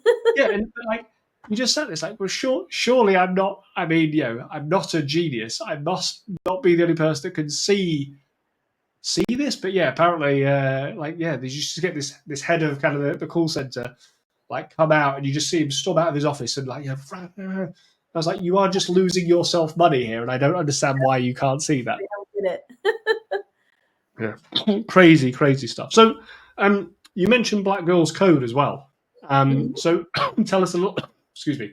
Tell us a little bit about your involvement in Black Girls Code, and and kind of what the Black Girls Code group do and how they try and help people learn to code and get into careers. Yeah, I believe they started back in 2011. Hmm. So there's Girls Who Code and Black Girls Code. Black Girls Code actually came first. Girls Who Code came after they did. But yeah, it's been around a long time. It's basically teaching young Black girls to code, and they have different programs. I want to say, I believe it was ages 7 to 18, but Christina has come in and is including a workforce development program with it. Christina Jones, she used to be at Salesforce and Salesforce.org. And she's the CEO here at Black Girls Code, and reached out to me to help them advise on how to build community. And so I've just been, working with them since January. I worked officially with them on a contract basis from January to June, but now I'm still very much in touch with Christina, still advising, and she's doing some work. Rock Search is doing some work with Black Girls Code and ServiceNow. ServiceNow has given Black Girls Code money to do a cohort. So we're advising on all that and making sure that they have, jobs afterwards. And, they're setting up apprenticeships for them. And then, we're helping them get onboarded and doing their payroll. And, it takes it takes a village to raise a child, as they say. It takes many to get this work done. And, again, at a time when there's not a lot of resources or projects and funds, and especially in the Salesforce ecosystem right now, ServiceNow right now has the funds and the ability to take this cohort and give them skills to get a job in ServiceNow. So again, like I said, I wish it was Salesforce, but it's not. But I'm not going to turn around helping anybody better their life with technology, regardless of what technology it is. Well, it's also, I mean, a lot of the skills are so transferable anyway. It's not like, Absolutely. yeah, it's not like I always think that once you've seen like a few systems, you kind of like I was helping someone the other day. They sort of a customer or a friend of mine actually. They just were like, I've never used AWS before. Do you know anything about it? I was like, I built a couple of apps about 6 years ago, and they were just like, well, can you? And I didn't really know but I was like able to go like, oh, here and here, and we solved their problem. And it wasn't that I'm some sort of savant. It's more just a case of, if you've seen enough error messages around the place, you start to be able to go, all right, I kind of know where the errors are in this. It's so I think that transferable skills piece is also a huge part of. It doesn't matter what you're learning; it matters that you're learning something, and that you and you start doing delivery, because that's where you really learn the core skills, which are actually the soft skills. Yep. And as Sarah Metcalf, I was just on a webinar with her. She calls them the human skills, and I love that for it. Instead of soft skills, it's the human skills, and I think that's a wonderful way to put it. The human skills. Yeah, which today's age of AI. Yes, the human skills, which as I say, I always think the ones that really help you stand out from the crowd in general, but also the ones that are actually going to help you be successful. Going away and sitting in silence and coming up with a solution is something you can do and something computers can do, but getting actually to the why is where the value comes in. Yep. So that is, that's a wonderful thing that you've got to be involved with that as well. Yeah. And you mentioned that Jones. Exactly, yeah. And you mentioned that you're working now for Rock Search, who are a recruiter, and part of your role is actually trying to help some of these groups you're working with to kind of keep on building that to get people into jobs. Yeah, get people into jobs. And Rock Search, it's with Danny Cohen. He's the president. It's a great recruitment company. I worked with him before in 2019 at a different recruitment company. He just started at Rock last year in October of last year, I believe it was. And it's like, you know what? Let's give this a shot. Let's work together again. He's a recruiter. I'm not a recruiter. Never been. Don't try to pretend. I'm a technologist who likes to problem solve and upskill people in the process and help them get access in jobs in the process. And so came onto Rock Search to see, I want to be a disruptor. I want to, be a part of the process that kind of changes that whole process with recruitment and staffing. The world is changing. We're all working differently. And Danny wants to change things as well. And so just bringing our energies and our skills together, they balance each other very nicely. And working with clients, there are a lot of clients, as I said previously, that have big technology teams and that they need to hire for very specific niche talent, technology skills. And that's what Rock Search does. It's not only Salesforce, it's across all technology stacks. We help hiring managers go find that hard and in-demand talent that's hard to find. Because often they're not looking, they're quite happy with their head down and doing their work. And a lot of times, hiring managers, they manage these teams, but they're not in the weeds. They don't know how to do the job themselves. And we saw that with Salesforce all the time. And, even on the webinar, this was a webinar with Jack for Gearset, Matt Piper, how do you say his last name? Piper was on there, and he said, I was hiring, and the talent team that was filling the role for him needed a job description. I just threw something together, and he admitted that he just threw something together, and he actually knows the job and knows the role. But he just threw something together, and and then the internal talent team, who doesn't know the job, is trying to hire and fill that. And Matt's got a job to do. He doesn't have time to go figure that out, and he's going to take whoever they get him. But 9 times out of 10, you end up going to your network in your team saying, "Do you know anybody?" That's not an efficient way to hire and to get the best talent in the door. So that's why I'm with Rock Search, because I've seen so many people who can't ace the interview but can ace the job. Yeah. And a lot of hiring managers are hiring the people that can ace the interview but can't do the job. Because there are a lot of people who have really learned how to sell themselves really well. One thing that I saw with Pep Tech and Maravis, we had this underrepresented talent that we skilled up, gave them access, and they knew they were brilliant. They just didn't have the opportunity, and we gave them the opportunity. And 9 times out of 10, if we could get in front of a hiring manager, we could sell them, and they would get the job. They couldn't do it themselves. That as an individual, if they were to get in front of that hiring manager, they would not have been able to ace that interview or sell themselves. So with recruitment and Rock Search, I'm doing that, but I want to do it at scale. I want to be your inside man, your man on the inside, your woman on the inside.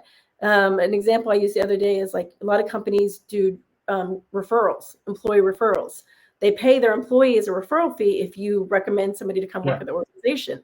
And a lot of people get hired that way. And it's because they have a person on the inside, their friend, who's told them about the job is giving them the inside track. This is what we care about. These are the buzzwords we're looking for. This is what our culture is like. Say all of this, and it will get you further ahead in the interview process. And then they are selling their friend to the organization and the hiring manager. Oh, I know this person. They're credible. They're real. And that's why referrals work at the company. But what happens with that is then they all look the same because it's coming from the same group. And that doesn't do you any good. You want diversity of thought. And so that's a big reason why I went to Rock Search, is because I want to be the inside person for a lot of those people out in the community who are getting laid off, who have the skills, but who can't sell themselves properly, don't know how to ace the interview, who are getting ghosted and going through interview after interview and not getting the job when they have the skill set. So trying to figure out a better way for people to go through the hiring process, the interview process, because it shouldn't be this difficult. It shouldn't be this hard. And it's taxing on both sides. It's taxing on the hiring manager. It's taxing on the teams who have to sit there and do the interview after interview after interview to find the right talent. Then you get somebody in, and then 6 months or a year later, they're gone, and you have to go through the whole process again because it wasn't done the right way. So that's the main reason why I'm at Rock Search. And it's a hard time to be doing recruitment, to be honest. But I'm determined and going to figure this out one way or another. But they're a great team. They hustle and they really do care about the talent that they're placing. They coach them. I've seen an instance where someone had the skills and then they got insecure and said, I can't do this job. And we had to talk to them. Yes, you can. They're choosing you for a reason. You might have imposter syndrome right now, but you're the best candidate out there and they've chosen you and you can do this. And you're not going to ever hear from us again. We're still here if you need us to, give you that boost of confidence. That's how I've always done it with the community, with Salesforce Saturday and Pep Up Tech Nervous. Anybody that I helped get a job, I'm still here for you to talk to. Matter of fact, I want to be a part of your career development. I want to see you not stay in that same role. You need to be moving up and growing your career. It's like I like to say, we're an architect of their careers. We're developers of people. And I want to see that done at scale and see people who normally wouldn't get the job because they have someone like myself helping them along in the process. I think that's a really different and positive way. From running different organizations and being in different roles and hiring people and training people, I've had mixed results with different recruiters over the years. Some that have been very some that have been almost used car salesy, for want of a terrible term, if you know what I mean. And then others that have been really, really good, where it is a case of, look, we're here to help and, as you say, build that on there. So I think the more people that are doing that, the better. And able to help you have that career and understand that, because I think that's always one of the difficulties with some recruiters is there was one recruiter I worked with years ago that I haven't worked with since, because they placed someone with me and then 6 months later called that same person back up and like, hey, I've got another role. Yeah. Oh, no. Like it was a different team member, but I'm like, my first reaction was, do they need a CRM and do you want to pay me to put one in? But like, it's terrible. It's not a good business practice to do that. And so, I think that there's always that difficulty of, as a recruiter, if you've worked with someone, if you know they're good, you kind of want to work with that person again and place them again. But you've got to help understand that their career might be that they move once, and that's it. They're happy there. They end up as president of the organization 20 years later, but you can still have a positive relationship with them through that will still help you. Yes, exactly. And vice versa. In your job should be not just relying on 1 or 2, 3 people that you placed and taking it places in different places. It's like, I've got a massive community. I want to leverage that for that reason. There's plenty of room for everybody, and it's changing the process and the experience for both the client and the candidate. Yeah, I think that there's plenty of room for everybody is one of the things that I think I've only really experienced in the Salesforce space. And I think that's one of the things that a lot of particularly consultancies in the Salesforce space, where a lot of other places it's a lot more cutthroat. But there is a lot more kind of openness, collaborativeness. I mean, on the ISV side, I work with I've got an ISV. I work with other ISVs where we just sometimes just go on and have a chat to say, you tried this? Is this any good? Does this work? Like, how are you getting leads in? What are you like? Whereas, Yeah, yeah, and okay, but we're we not, should, you yeah, know? we're not competitive. We're not competitive, but it's also just but even on the consulting side, there's still, yeah, I've worked as a consultant for, and leading a consulting company where I give advice to other consulting companies because it's like, well, let's work together. I can bring you guys in to help, and we'll all, a Yes, rising tide lifts all boats. exactly, exactly. And I do know for a while there, though, I heard when things were really booming. I guess during COVID, where Salesforce had heard that there was a bit of a problem amongst the consulting partners where they were poaching each other's.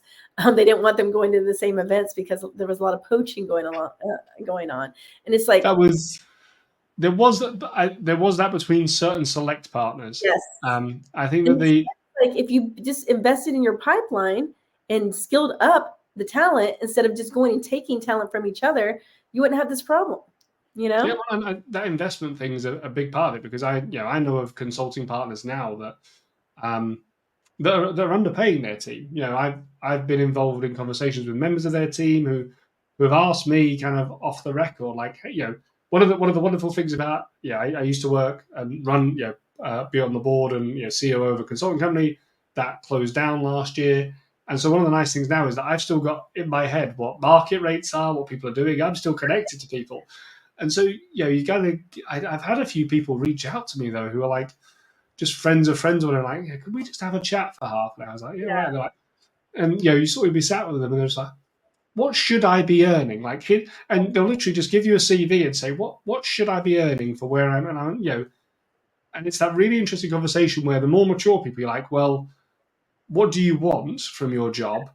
Because money's great, but what do you want? Is it you want to work remote and have the ability to kind of have the hours to work around your family or whatever it might be? Because Yeah. if so and you've got that, that's worth 15,000-20,000 pound. Or are you 24 and wanting to travel the world a little bit and work all hours God sends to earn some cash to build up a deposit? In which case, yeah, but it is there's a lot of people. I think that's also been a tough thing, is for people to understand in organizations, for the organizations to invest properly and make sure people are aware of what benefits they are getting, but B, for people to feel like they're being invested in and being paid fairly.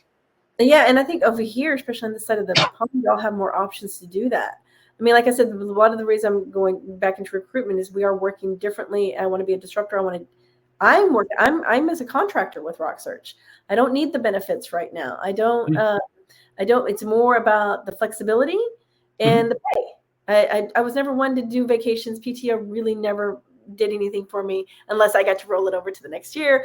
But usually I'm not at a company long enough, especially when I was in tech, to really take Yeah. advantage of that. So again, it's just like I think we all have to be open to different ways of working and saying what you really need right now. This is what I need right now. This is what will that work for you? And see, and as long as the work's getting done, that's what's important. That's what matters. I remember I did the Cambridge user group back in April, and we were talking about the job market, and people were talking about going out on their own. I was like, one thing to consider when you go out on your own as a consultant, it's like, you got to, there's no insurance. You got to pay your own insurance and benefits. They're like, Stephanie, you're in the UK. We don't have to worry about that. We have NHS. I was like, oh, that's right. Y'all are so lucky. Yep. That's one thing you don't have to worry about. Like over here, you can kind of do that a little easier. You can work differently. You don't, it's like you can negotiate a little differently, and it's like take full advantage of that. And you might be surprised that your employers might be open to it.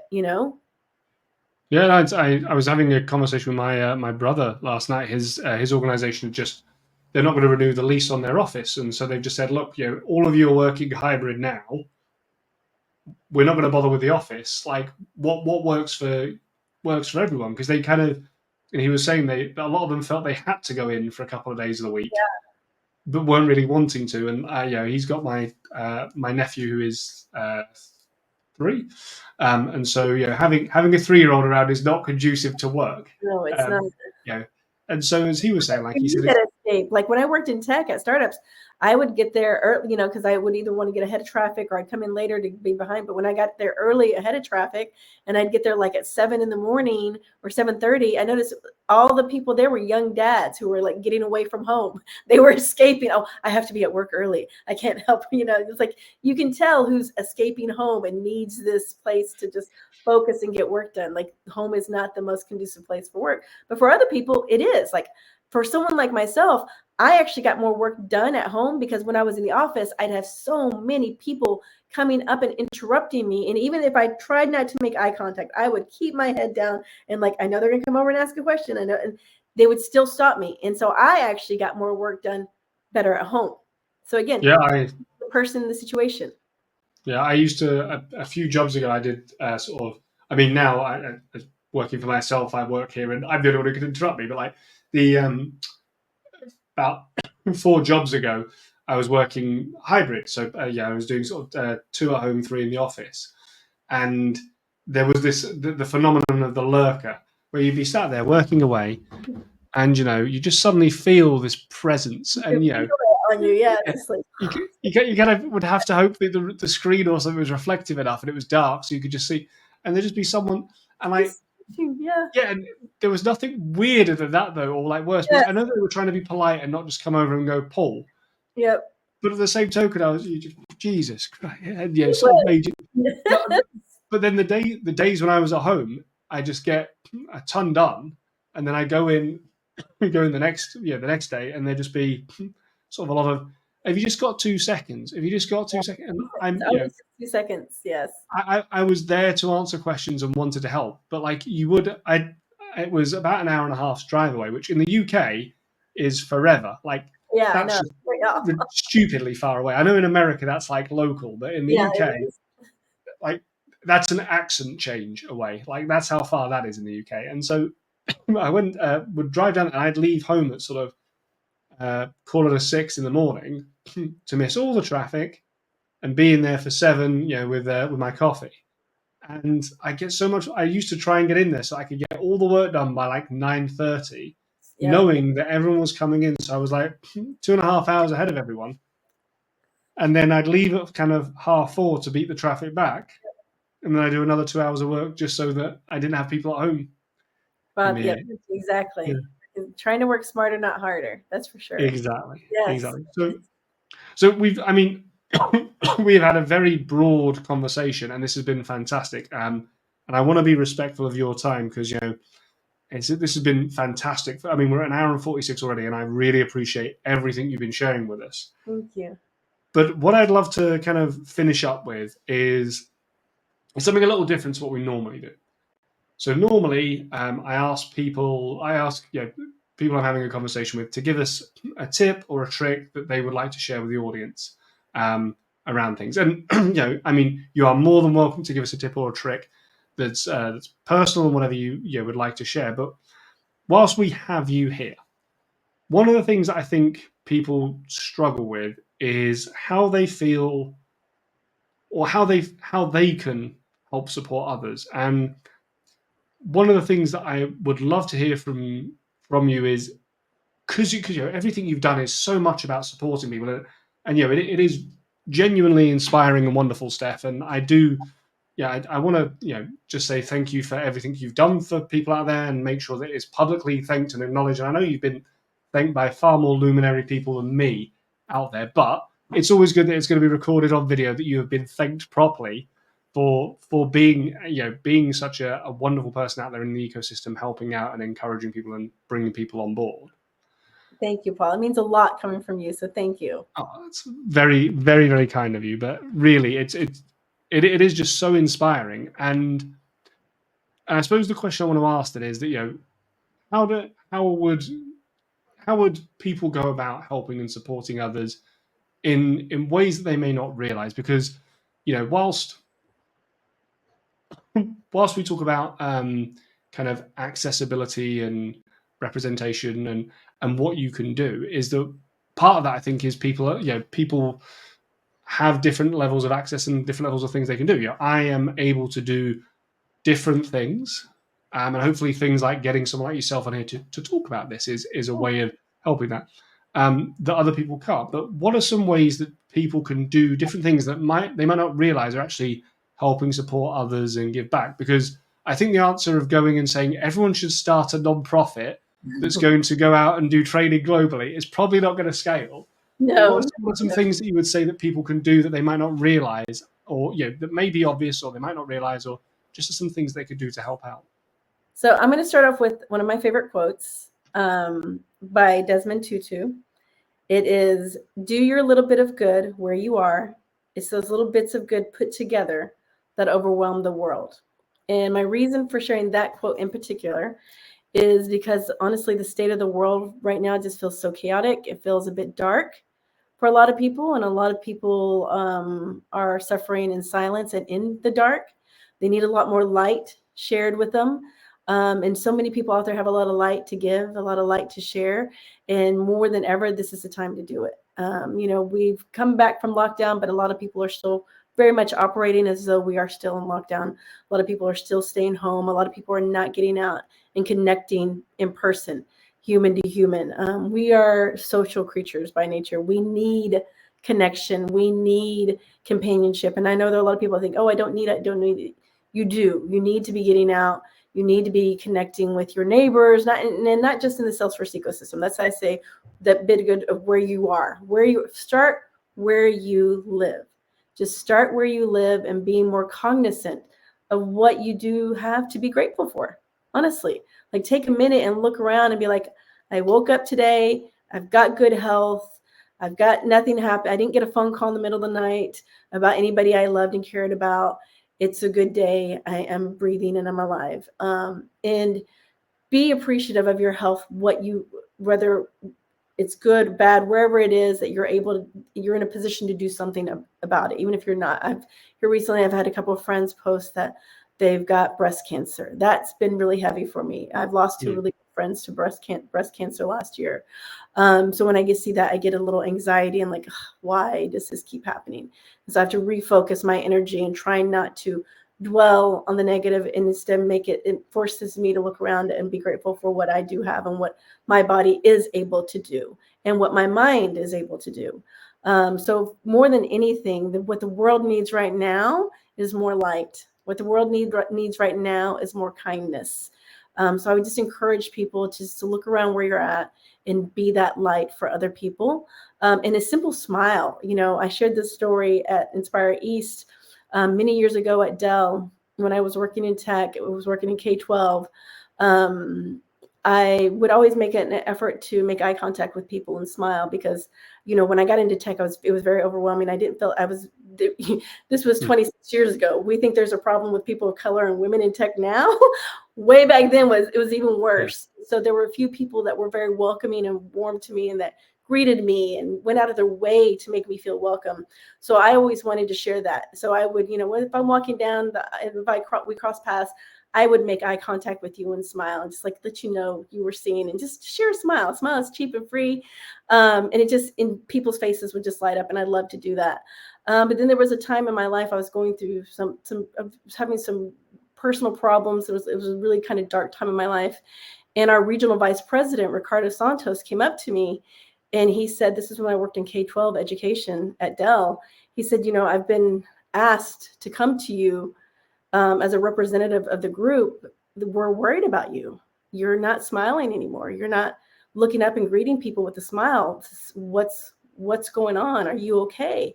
And I remember just kind of bursting into tears and I was fine that in that moment, the fact that he stopped me and said, are you okay? You're not your normal self. You're not. And again, we were in the office, so you could see that. But the fact that I made eye contact and smiled to people had a bigger impact than I realized. I realized in that moment because the group, the sales order process, they were concerned and went to Ricardo and said, we think something's going on with Stephanie. Can you have a conversation with her and make sure she's okay? Because at the time I was reporting directly to him. And it just kind of was just like, wow, only because I didn't share it. I thought I masked it well. It's because I had stopped making eye contact and smiling at people whenever I walked through the halls because my mind was elsewhere. My mind was on those problems that I was dealing with at the time. And so I shared that story because a smile and eye contact and a greeting, even if you don't know a person, can do a lot for that person. It may be Yeah. the only smile they get that day. It may be the only greeting of warmth that they get that day. We all kind of take it for granted that everybody has a great support system, that everybody has people there, cheering them on and loving them. And, the Ohana and the community is very great on social about, yay, good job, da da da. That's social. That's one level. Yeah. People need it in real life too, and you need it in real life. Don't That is not going to sustain you for long. If lockdown taught us anything, it taught us that. When we were locked down, it was just those people in our real lives that we were with. And if those weren't healthy and good relationships, it was a really hard time for you, you know? Mm. So to cultivate those in-person relationships, get back out, be the light that the world needs right now. That's the best thing that you can do right now. And of course, always share your knowledge. There's a lot of that in the community. No, you don't have to start a nonprofit. Salesforce Saturdays is not a nonprofit. I just showed up at a coffee shop and I made a post and said, who wants to come hang out with me? I'm going to study. Let's study together. Went hard. I found my people, and I'm still really good friends with a lot of them to this day. It's those things that brought me to the UK. I got a job in recruitment because of all the work I had done, and I loved it here. And then I met someone at New York World Tour, met Jack McCurdy. We crossed paths. Well, I didn't know we'd met 6 months before when his company Gear Set threw a happy hour for me. He volunteered to work it. He had no idea who I was, but when he saw me, he's like, "Oh, gosh, that's nice." But he didn't come up and talk to me. I didn't even know he was there. I was too busy catching up with my friends I hadn't seen since lockdown. And then fast forward to 6 months later, we crossed paths at World Tour, and he said, I was like, I'm not going to let this opportunity go by. I'm going to introduce myself and make sure she knows who I am. Oh. And the rest, as you say, is history. I'm here living in the UK with him. We're engaged. And I did not want to engage with him at the time at New York World Tour. I saw him see that I came in, and I thought he was a salesperson. I was like, oh, this guy's going to try and sell me something. So I tried not to make eye contact, but he put his hand out in front of me and was just like, hi, I'm Jack McCurdy with Gear Set. I don't know if you remember me. And again, be open. I think back to that. I'm so grateful he was persistent because I was not open to it. We all have to stop trying to protect ourselves and just be open to what's out there. Lift your head up, make eye contact, share a smile. It will go a long way. It will do a lot of good, more good than you know, and it's free and easy. Yeah, definitely. That's just fantastic. I mean, that's a wonderful set of advice and tips that cost nothing, and I think are things that people can really action today. So, thank you so much, Steph, for coming on and sharing everything with us. You've been a fount of information. There's some wonderful stories there. I hope everyone's enjoyed this conversation as much as I have. So thank you so much again for coming on. I really enjoyed it, Paul. It doesn't even feel like, how long has it been? It doesn't feel like this is probably one of my favorite podcasts that I've done because it's been a conversation and getting to know you because I didn't really know you. Again, that whole people I didn't know how to say Matt's last name because I've actually met him in person. I've just read it. You kind of know people, but you don't really know people. Yeah. And so to have a conversation like this has been really nice. It's to someone new that I don't really know, I know of but don't know, and I feel like I know you now. And hopefully one day we can have a cup of coffee in real life. That needs to be the next goal. Definitely. I was thinking this the other day.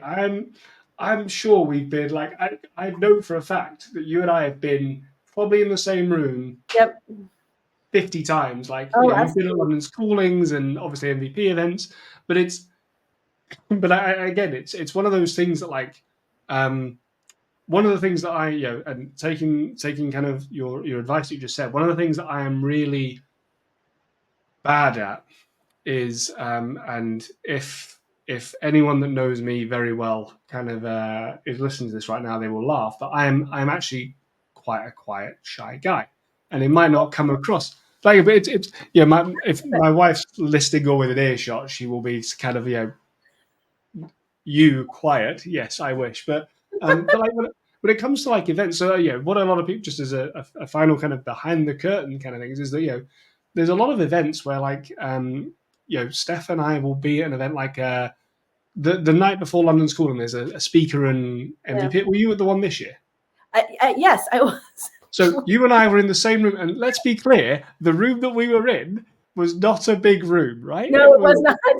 It was just Steph and I will have been within 2.5 meters of each other at most, like at one point that night, and will have probably done the thing that I'm very bad for this, where there's a lot of people that I'll see and know, and like you yourself, where I'll know you don't. the one you know. You Yeah, just yeah. Well, I'll go and like chat to people I know, but B, like people like yourself who I recognise, and probably vice versa, where we recognise each other, we'll look at each other and sort of smile and wave, and then immediately I'll do that thing of like smile and wave, and then be like, that's scared me enough now. I'm going to go talk to yeah. someone like, You and not sound that like you're Rob. scary. You sound like Rob. He had to get someone to introduce him to me, and I'm so glad that he did because he's one of my favorite humans in the whole wide world. No one ever has to be afraid of talking No, to me. no, and like it's and I yeah, it's the same. I'd like to feel it's the same for me. Like if anyone wants to come up and say hello, come up and say hello. I don't know why you'd wish to, but but do so. But like but it is that thing of there's so many people like that you are in these rooms with that you might think everyone knows each other, everyone's just sort of wandering in, blitzing in, shaking hands, giving high fives. But no, often like it is just that awkward thing of both of us being in a room. And like, this is a perfect example of, this is probably the second or third time we've spoken, and we have probably, it would not even shock me if we were stood at the bar next to each other or something Oh yeah, stupid. well, me neither. And me neither. Yeah, Exactly. And it is. It makes me think because it's so funny. At Rock Search, there's this one of the leaders at Rock Search. He's in our San Diego office, but he's British. Jacob Rosenthal. He's become one of my favorites at Rock Search. And I was on a meeting with him and another one of our leaders, and I've said something about like, yeah, I can't wait to get to meet you in real life, in real life, Jacob, in person. He's like, Stephanie, actually, we've been in the same room a couple times, but I know you don't remember. So he worked at the recruitment company I was with back in 2019 in our New York office. oh And wow. but it's a big office, and I was there to meet and talk to certain people. And he's like, we've been introduced, or we like, and I just don't, I met so many people, and it makes me think, gosh, I didn't know him then. I wish I'd known him then. I wish I'd had one-on-one time with him then, because like I said, he's one of my favorite people here. He's so smart, so knowledgeable, so caring, and a hustler. Like he's just like cut from the same cloth. And it's just like, wow, how do we keep from missing those interactions in person? Like we all get too comfortable and go like, perfect example, that speaker's dinner.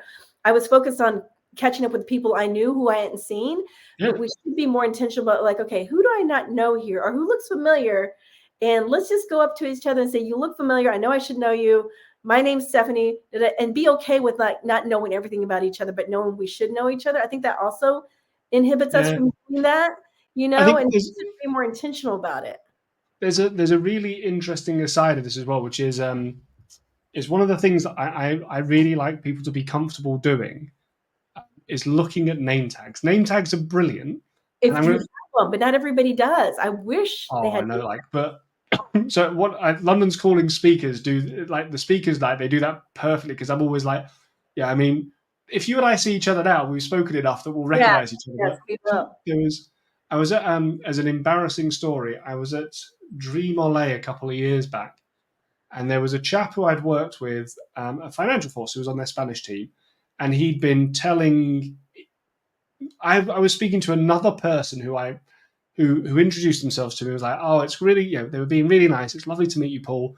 And I was like, oh, it's nice to and like where he said meet you. I was like, great, I don't know you then, like Yeah, because there's always that first initial no like, pressure. Yes, yeah.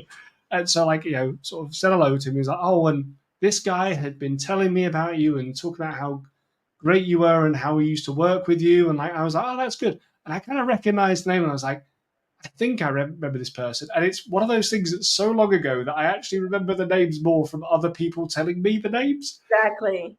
And it can be Later on that day, I'm stood there and this guy wanders up to me and goes, Paul, it's so good to see you. Grabs my hand. And I'm like, they just introduced. I was stood and I couldn't see his damn badge. And oh I'm no, there and I'm like, I'm so sorry. Like, you've got to give me a sec because my.